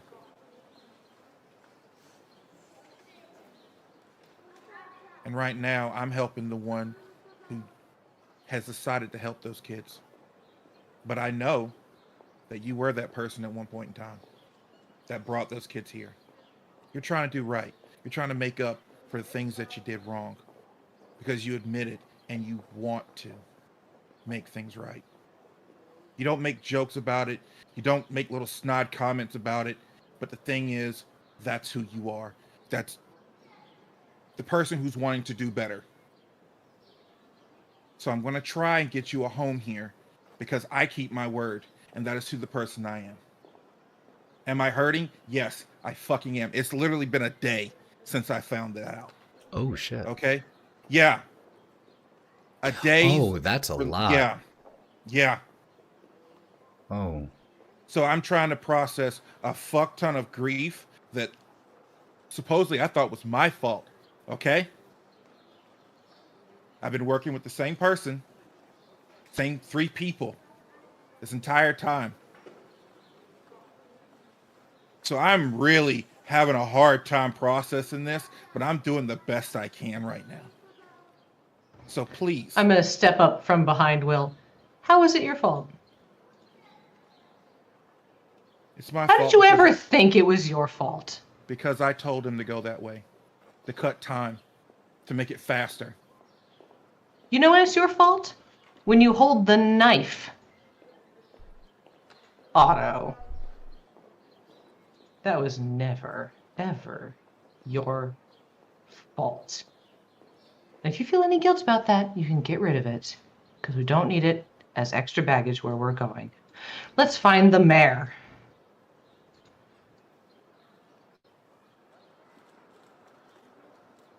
Will looks at you for a second, Otto. I'm sorry, I didn't know that was all that fresh. That's a lot.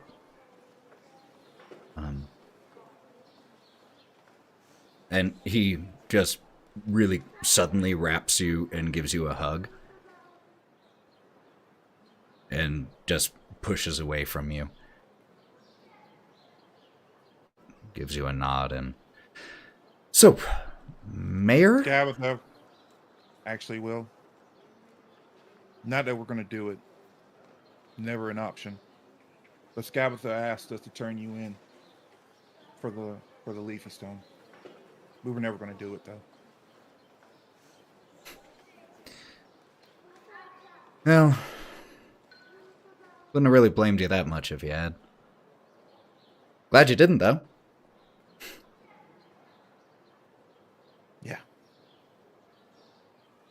Like I said, I keep my word. Come on. With your, with the earlier perception check, it only takes you about 10, 15 minutes of walking through Blackberry Road to run into Mayor Tyrick. Basically just walking, strolling, saying hello to people. Has a small little espresso cup in hand, saucer and all. Morning, good morning, good morning.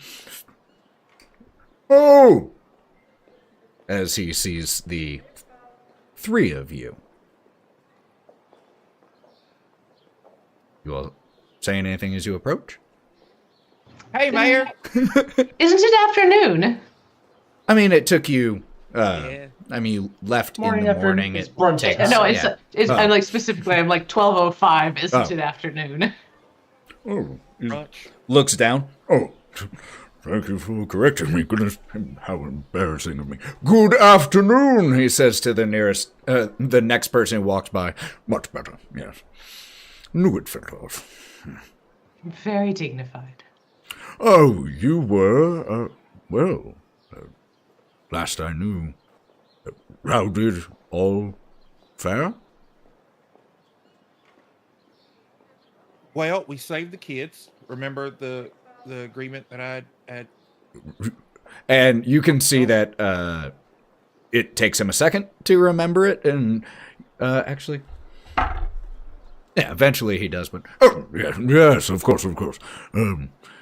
And then you watch as he finally takes Will in and like looks over at a nearby notice board where there is a wanted poster for Will of the Feywild. Very strong eye contact, and I'm going to reach down and lace Will's fingers with mine and hold our hands together.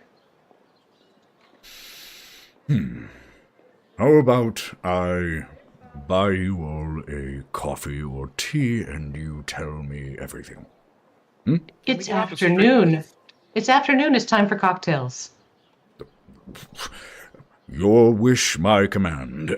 After you, and the three of you step off the road into just I'll lean down to Will. I'm about to find out if I can put liquid in this body.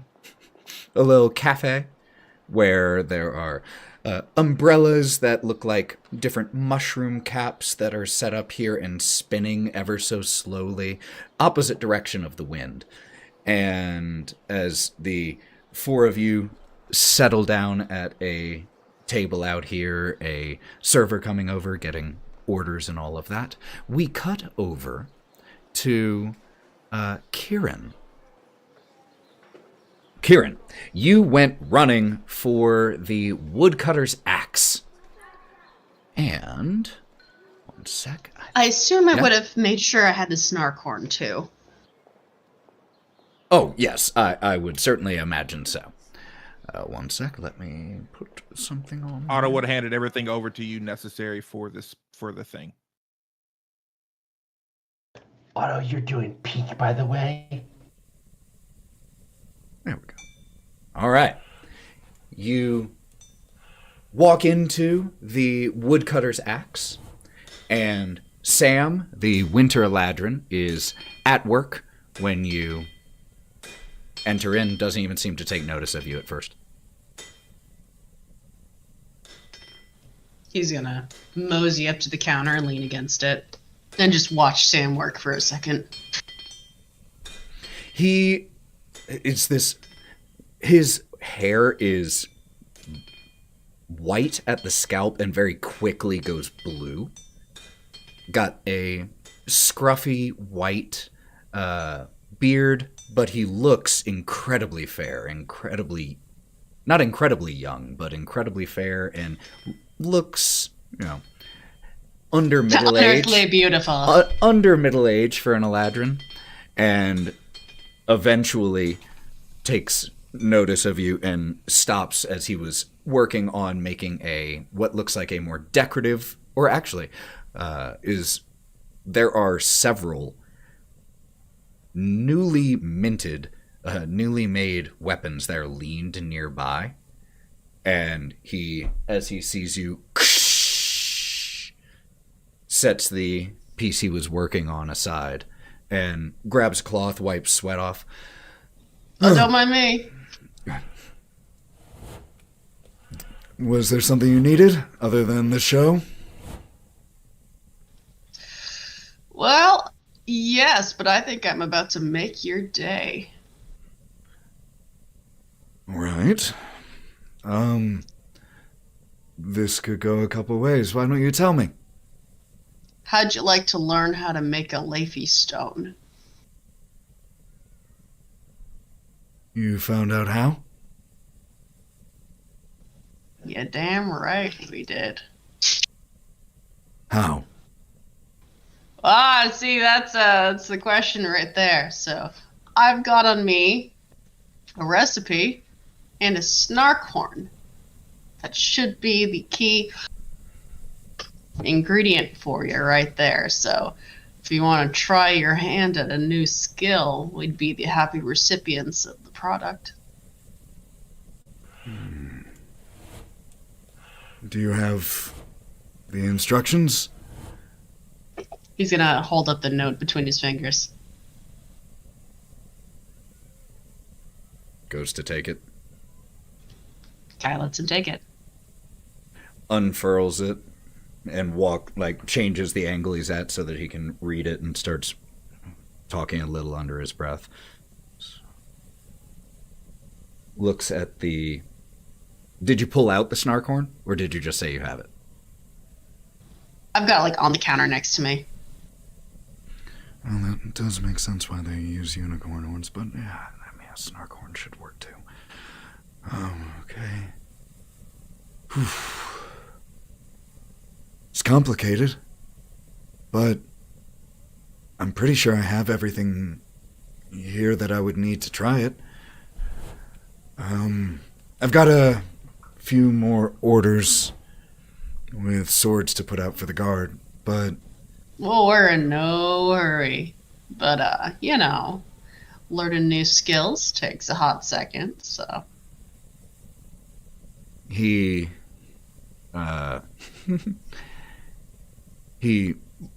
hasn't really looked away from the recipe, so to speak. I could probably have it for you if I can do it, by tomorrow night.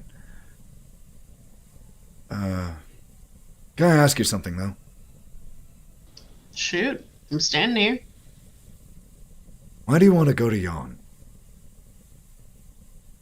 It's not... I'm from there. And don't get me wrong, I miss the snow, I miss the cold. But... it's not exactly the most pleasant place. So what takes you there?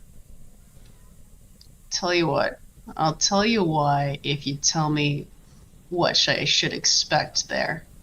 Because assume that you make the Leafy Stone. Know that I'm going to be going there. And I'd rather not go in blind. Well, it really depends on why you're going. If you don't go to Arctis Tour, then the worst thing you have to worry about is it is cold. Oh, doesn't get anywhere near that cold here, no matter what I try. No magic can really quite simulate the cutting winds of Yon. I love it. I don't know if you will, so... if you're just going out there in the wilds, might want to bundle up. Or are you planning to go to Arctis Tour? What's that? Assume I have no knowledge of this place, because regardless of the tale I've got right here, he's going to swish it around a couple times. I'm not from here. I keep getting kidnapped and getting dropped in, hither and weird beast realms, but never been to Yon. Do you mind if I work while we talk? I got a lot of orders. As long as the show is free, and he's going to, hop up on the counter to watch. You watch as he just... I want you to make me a charisma check. Are you walking out of here with 2 dates? I just want to know how he responds to this.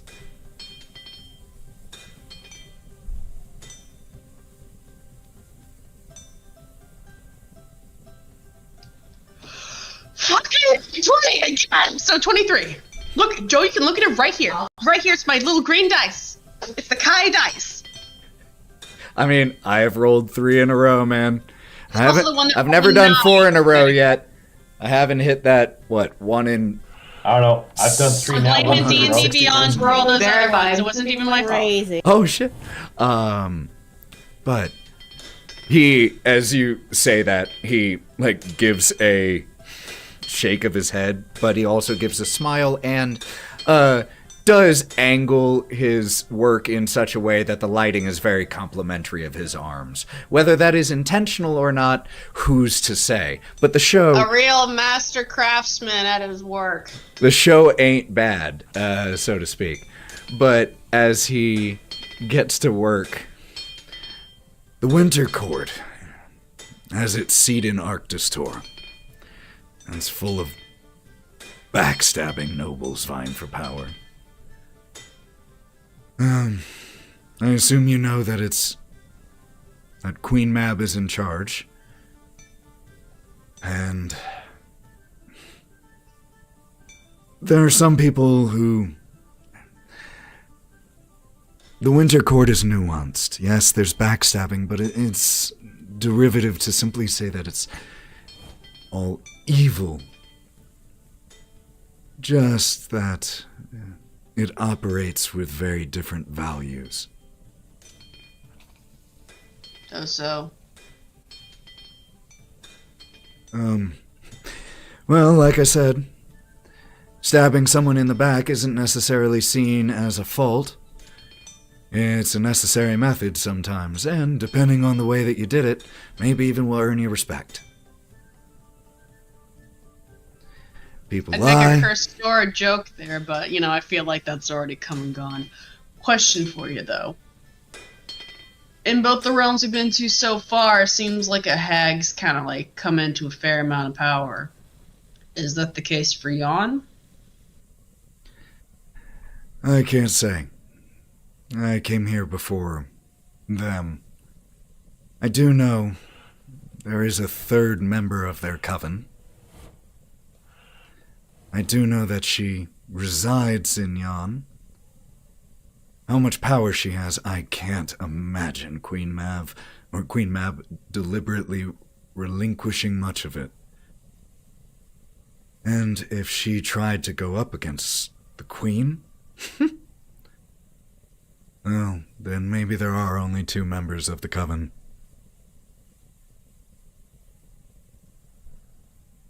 Imagine the same could have been said for Oberon, so now I'm kind of nervous about Jan. Dang. But, alright. Anything else that's really important? I see. Also, Well, do you want to come with us? If you miss it? I do miss it, but I can't.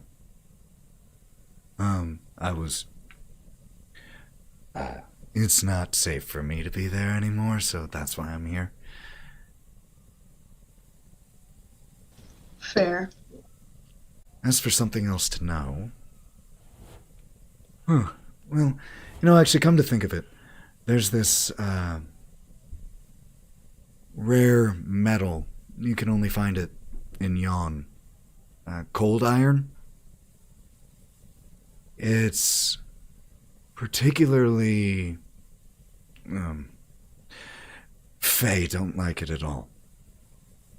So, if you happen to find any while you're there, I could probably make you some. How are we supposed to get it back to you if we're already in Jan? Good question. Well, once you have a Leafy Stone, you can't come back. Oh, can we? It works multiple times? Oh, yeah. Absolutely. Hell yeah! No, not one-time use. That's what I was afraid of. Do not lose that, though, because that is your way to pass through the barrier. It's another reason Can we I get can't back really to go back. Hither? I'm not really sure. I only know about it regarding this, the one into Jan. We'll think about it. Alright. Cool. Alright, you answered my questions. We're mostly passing through. The intent is not to stay in Jan. Because we're trying to help somebody. And in the end, maybe help everybody. Alright, well, I'll finish this up, and once I'm done with all this, see what I can do about this stone. Sounds good. I'll keep you to that. And one more thing. Are you using those sprites that our Dragonborn gave you? Because she was hoping to get one of them back. Turns out she was more attached to him than she thought. Please take them. And he, he stops working and goes behind and grabs the jar that they're in. You can tell it's been opened a few times. And, as soon as they got near the forge, these things went insane. And I had to let them out, or at least I thought that'd be a good thing. And when I did, it was... only a few things burned. So, no, thank little you. bastards were too much for you. Just, more, yeah, maybe a little overzealous in their efforts. So, here. And he slides the jar across the counter to you. With the two little coal, or ember, coal sprites. Ding, ding, ding, ding, ding, just bouncing against the glass. I'm going to call them Lock and Shock because they left a smoking workshop. Nice. And they start suddenly, as you lift the jar, they start ding, ding, ding, ding, ding, ding, ding, against the jar, the direction of the forge. See? If I didn't let them out, I had to listen to that the whole time. So I just had to hide them, and I felt kind of bad.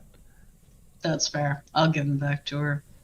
And thanks so much for the info, and I hope you have fun learning how to become the most skilled blacksmith in Thither. And thank you for the fun challenge. All right, let's finish this up. And begins to get back to work at the forge. I have been chewing on lemon peel and pith this entire time, and it's getting me into the spirit of being a goat. Just got some. You find a can in the trash and start chewing on the label. Got some cud. All right. So in that case, we switch back over to Bodie and Melon. You two split off from Otto and Wraught and began heading back to Thistlehold, the building that's been allocated for you all, your temporary home. So as you arrive at Thistlehold, speak the passphrase to re-enter. Actually, does either of you remember the passphrase? Nope. Bodie? Oh no, we lost Lauren. Oh no!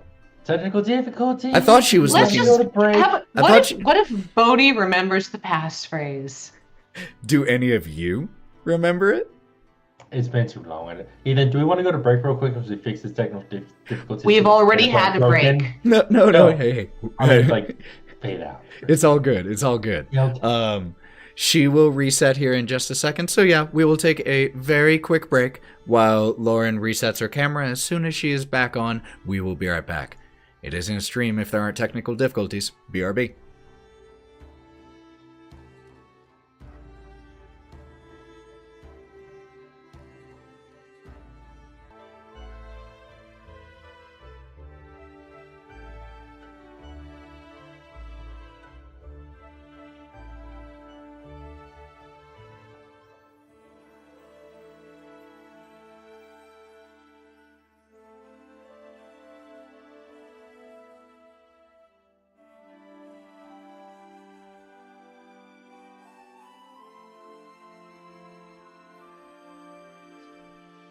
And we are back. And we left. Bodie and Melon, you approach the front door of Thistlehold where there is the knocker there, which has the face of an elderly man. And the ring, the knocker ring, comes from his ears down in front of him. And as you approach, he says, "The mayor informed me that you wished to change your passcode for while you were here. What riddle would you wish me to ask?" Oh, a riddle.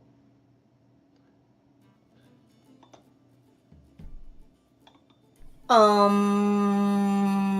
have a suggestion. Not the code yet. What time is it? It's dinner time.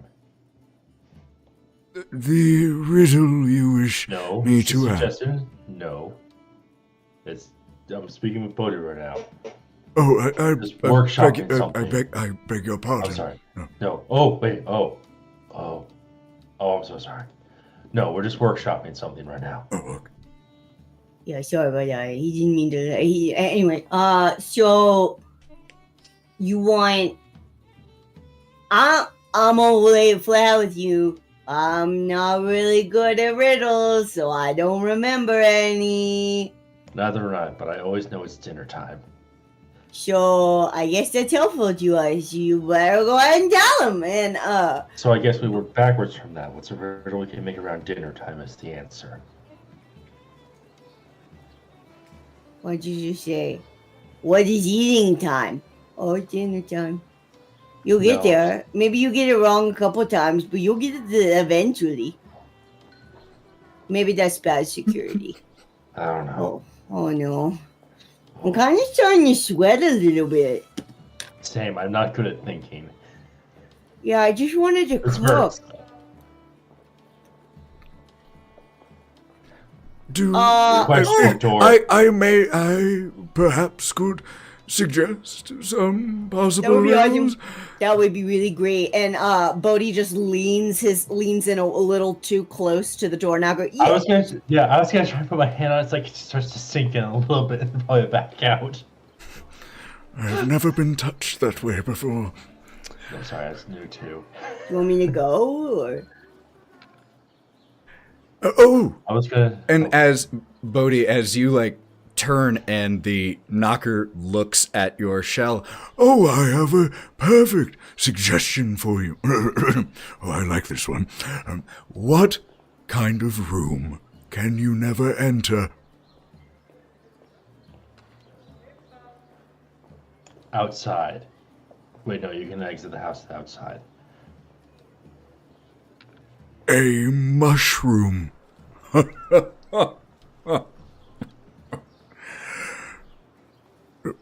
Oh, Sorry, it took me wait a a second. I minute. was writing it down in my brain pally's place. It's really hard up there. Holy shit, That is that's actually pretty pretty good. magical. You think it's That's pretty good. He Do looks at you Melon wish- and he puts both hands on the shoulders and he shakes him. It's about a mushroom! I do you, get it. You eat them and you don't enter them. do you wish for this to be the new Yeah. passcode for Thistle? Very well. What kind of room can you never enter? Buddy, do we both want to say it at the same Oh time? shit. Oh, Ready? but what is it? Oh yeah, One, two, One, ready? two, One, two, three. mushroom! Yeah! Yes. and the door swings open. Yes. Ooh, you know what? In honor of that new password, we should do mushrooms as our primary ingredient for whatever I was we're going thinking to about cook. something. I was thinking about something that I had back in Waterdeep. Well, fuck. It was What like- is that? Tiny white grains, meats, some greens, and we can throw mushrooms in there. I'm pretty sure you just named all the food groups at once. No, there's yeah. not enough meat. You Okay, need more well- meat for the food groups. Okay. We'll fucking get to cooking, man! And he Yeah. pretends to roll up his sleeves. I'm excited! The two of you begin to head up to Thistlehold's kitchen and begin to prepare a lunch for the group. We cut back one more time to Otto and Will and Wraught and the mayor. Here at a cafe in Blackberry Row, drinks of whatever your poison, as the mayor gets another espresso. At this point, I will assume you have caught him up on the generalities. He was framed. No, well. Oh, And that's what happened. well. I would hope it would go without saying, Will, that I would never believe something that Scabatha woman was trying to sell. As soon as we saw the wanted posters, we knew if she didn't like you, we did. So, you are welcome here. And how, you said, another dozen or so children, perhaps? Well, maybe. Depends on how many of them want to come. You know, some might want to stay in the woods. And the mayor gives a understanding nod. But there is one kind of other thing. And he looks at you two, Otto and Wraught. One other. Mayor, we have a vision. A great design that I think would shoot your popularity through the ceiling. What ceiling there is, of course, of the cafe and through into the stratosphere. The election is only around the corner, so I'm listening. Well, by you helping out these wonderful children, maybe orphans, you get the vote, the popular vote, and tug at the heartstrings of some of your fellow constituents. Yeah. But in addition, we've visited that lovely statue of Oberon you have in Town Square. And in fact, I have communed with Oberon himself. And he looks a little skeptical when you say that. Oberon. It's true. The Oberon. I Very donated well. money to the well and heard his voice. If not his voice, then a voice of guidance. And what did Oberon tell you? That we could help. He looks a little perplexed. 100% true. I feel as though I've missed it.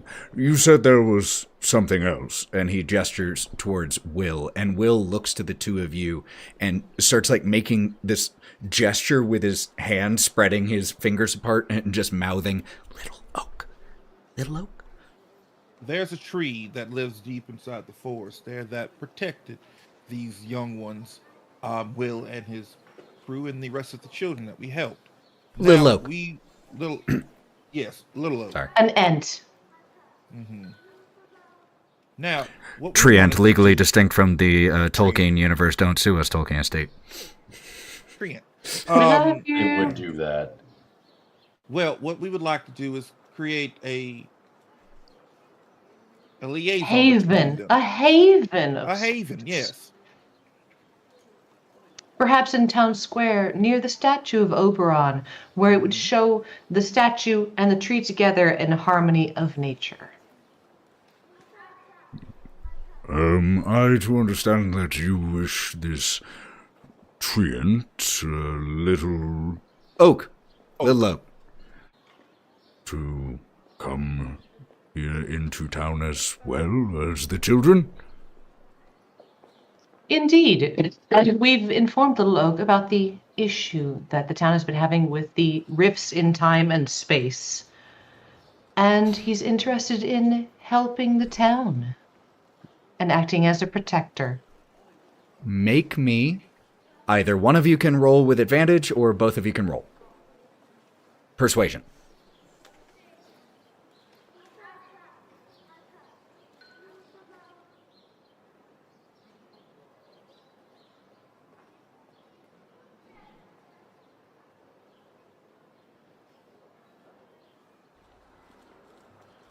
Otto, what'd you get? Oh, I was letting you roll both. How flattering.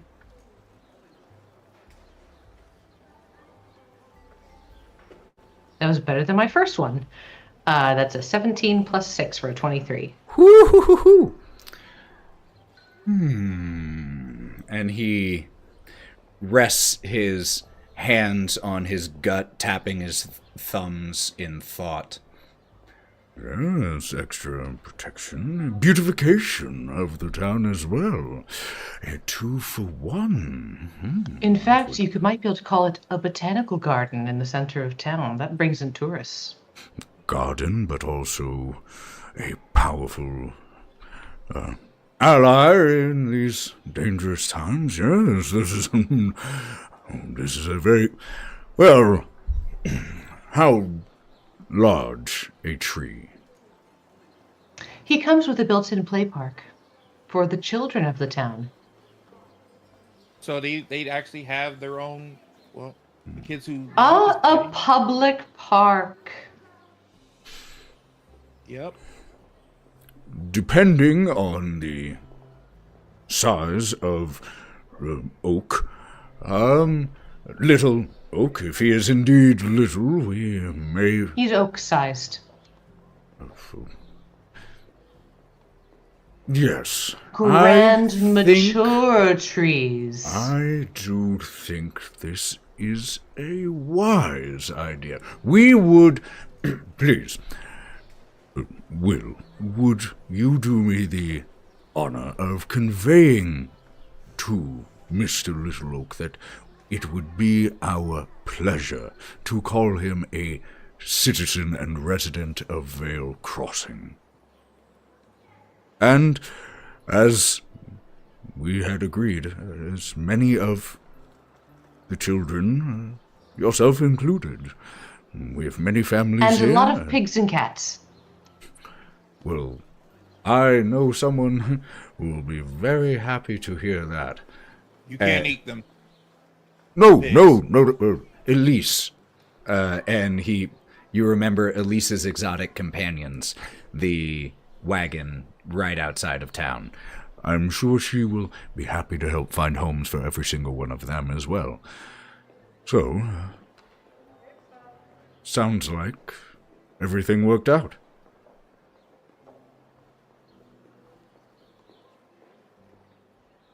Will, Sounds like you should shake on it. I'm going to tilt my head at Will. yeah, it wipes his hand on his shirt a few times and extends his gangly hand to the mayor, whose fat fingers just envelop it as they shake on it. Is there anything that we might need to know to prepare for any of the little ones? And as Will starts to talk, the mayor and he kind of see themselves off and start to make arrangements. I slide Will my beer because I realize I can't drink it. And the mayor and Will step and walk off and begin to discuss specifics. Well, I think that went well. Yeah, it did. At least they'll get them. Do you think the boys have burned down the kitchen yet? Probably not. I think that's optimistic. And I with think one of them can cook at least. I think Byron. No. Melon brought us half of a raw chicken, and Bodie was eating the other half on a fork. Let's go home. You can go home. I have to go get something. Suit yourself. Head off into the city. heading to Thistlehold. Vaguely. Okay. And Otto, where are you heading? Or what are you doing? Well, I have to go pick up packages that I ordered. It's been a day. Oh, the custom arrows? No, not the custom arrows. Oh, the I'm clothes. those. My clothes. Yeah, absolutely. You gotta, like, remind me specifically. I Don't need to be I will, ambiguous about it. I'm not being ambiguous about it. It's all mysterious. I go pick up a package. Wink. You know, that one. You had that look on your face. You're about to start talking. I'll just wait. Oh, no. All right, yeah. So you head back to Faye Fabrics, I believe it was. And the brother and sister here, as you walk in, Ilana is the one who greets you, and is, you remember, she's the slightly stiffer one.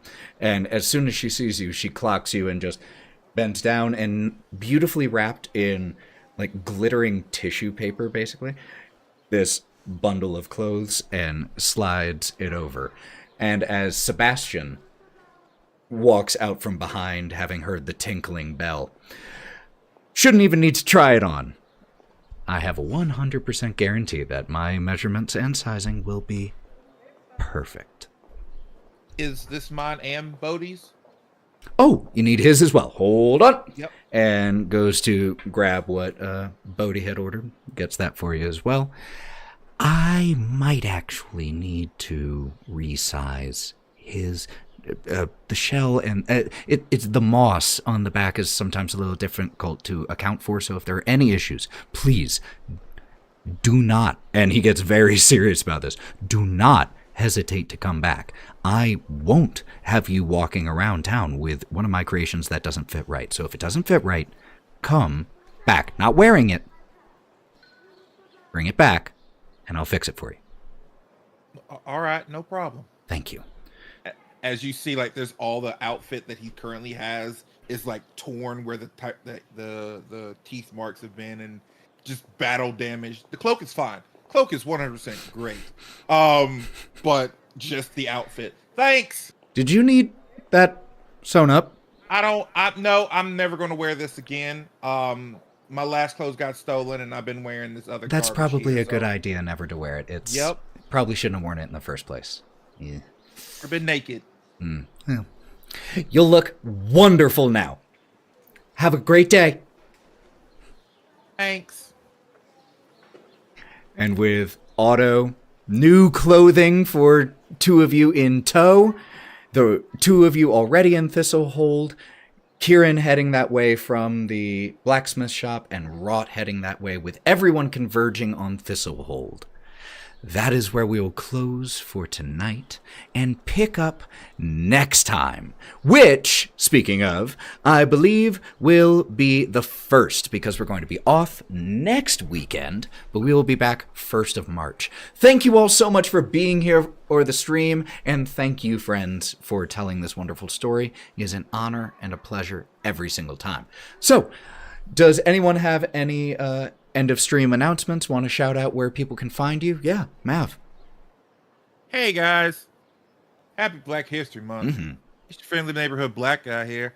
I'm playing a lot of cool games. I'm actually going to be starting a new game on Wednesday, because I totally forgot it was coming out. Is Lost Records, Bloomin' Rage. It is a game that is a choose your own adventure game, which predominantly all female cast and multiracial, and it's great. It's a great time. Representation is good. Yeah, and you can find me here on Twitch at Digital Clubhouse TV, playing all the games. Tomorrow I'll be playing more Fortnite, and yeah, that's about it, man. I'm having a great time here. I always have a blast. Glad to hear It's that. one of my highlights of my week, man. Okay, I'm done. Bye, everybody. Anyone else got any end of stream announcements? Yeah, Joe. I'll be posting some new dice this week as soon as I can get around to taking some pictures of them. I'm going to have 6 brand new sets, including one to support trans mental health hotlines as, part of a donation spree. So Hell you yeah. can check those out. Obviously, they will be pink, white, and blue, so you can't miss them. So those will be up this week as soon as I have the fortitude and time to get pictures of them. They're sitting on my coffee table right now, and they're gorgeous. Yes, please support those causes that support our trans brothers and sisters and friends and family all over the place. Fuck it. Anyone else? Any announcements? Yeah, Lauren. I just got done with the Steam sale today, so I will be streaming yet more Sherlock on Mondays. So join me here. Right here. Yeah, just right here. For shenaniganry. Also, we'll be at Emerald City Comic Con at the beginning of March. Super excited to be there with Humanoid, our friends there, Identico, and even Mithril and friends. That's so nice. Okay, that's all. Okay, bye.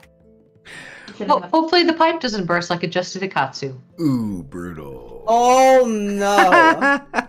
That sucks. Right in the middle of Artist Alley. Oh no, that sucks. Gray Wait, what? kitchen water. Oh, I mean, at least it was kitchen.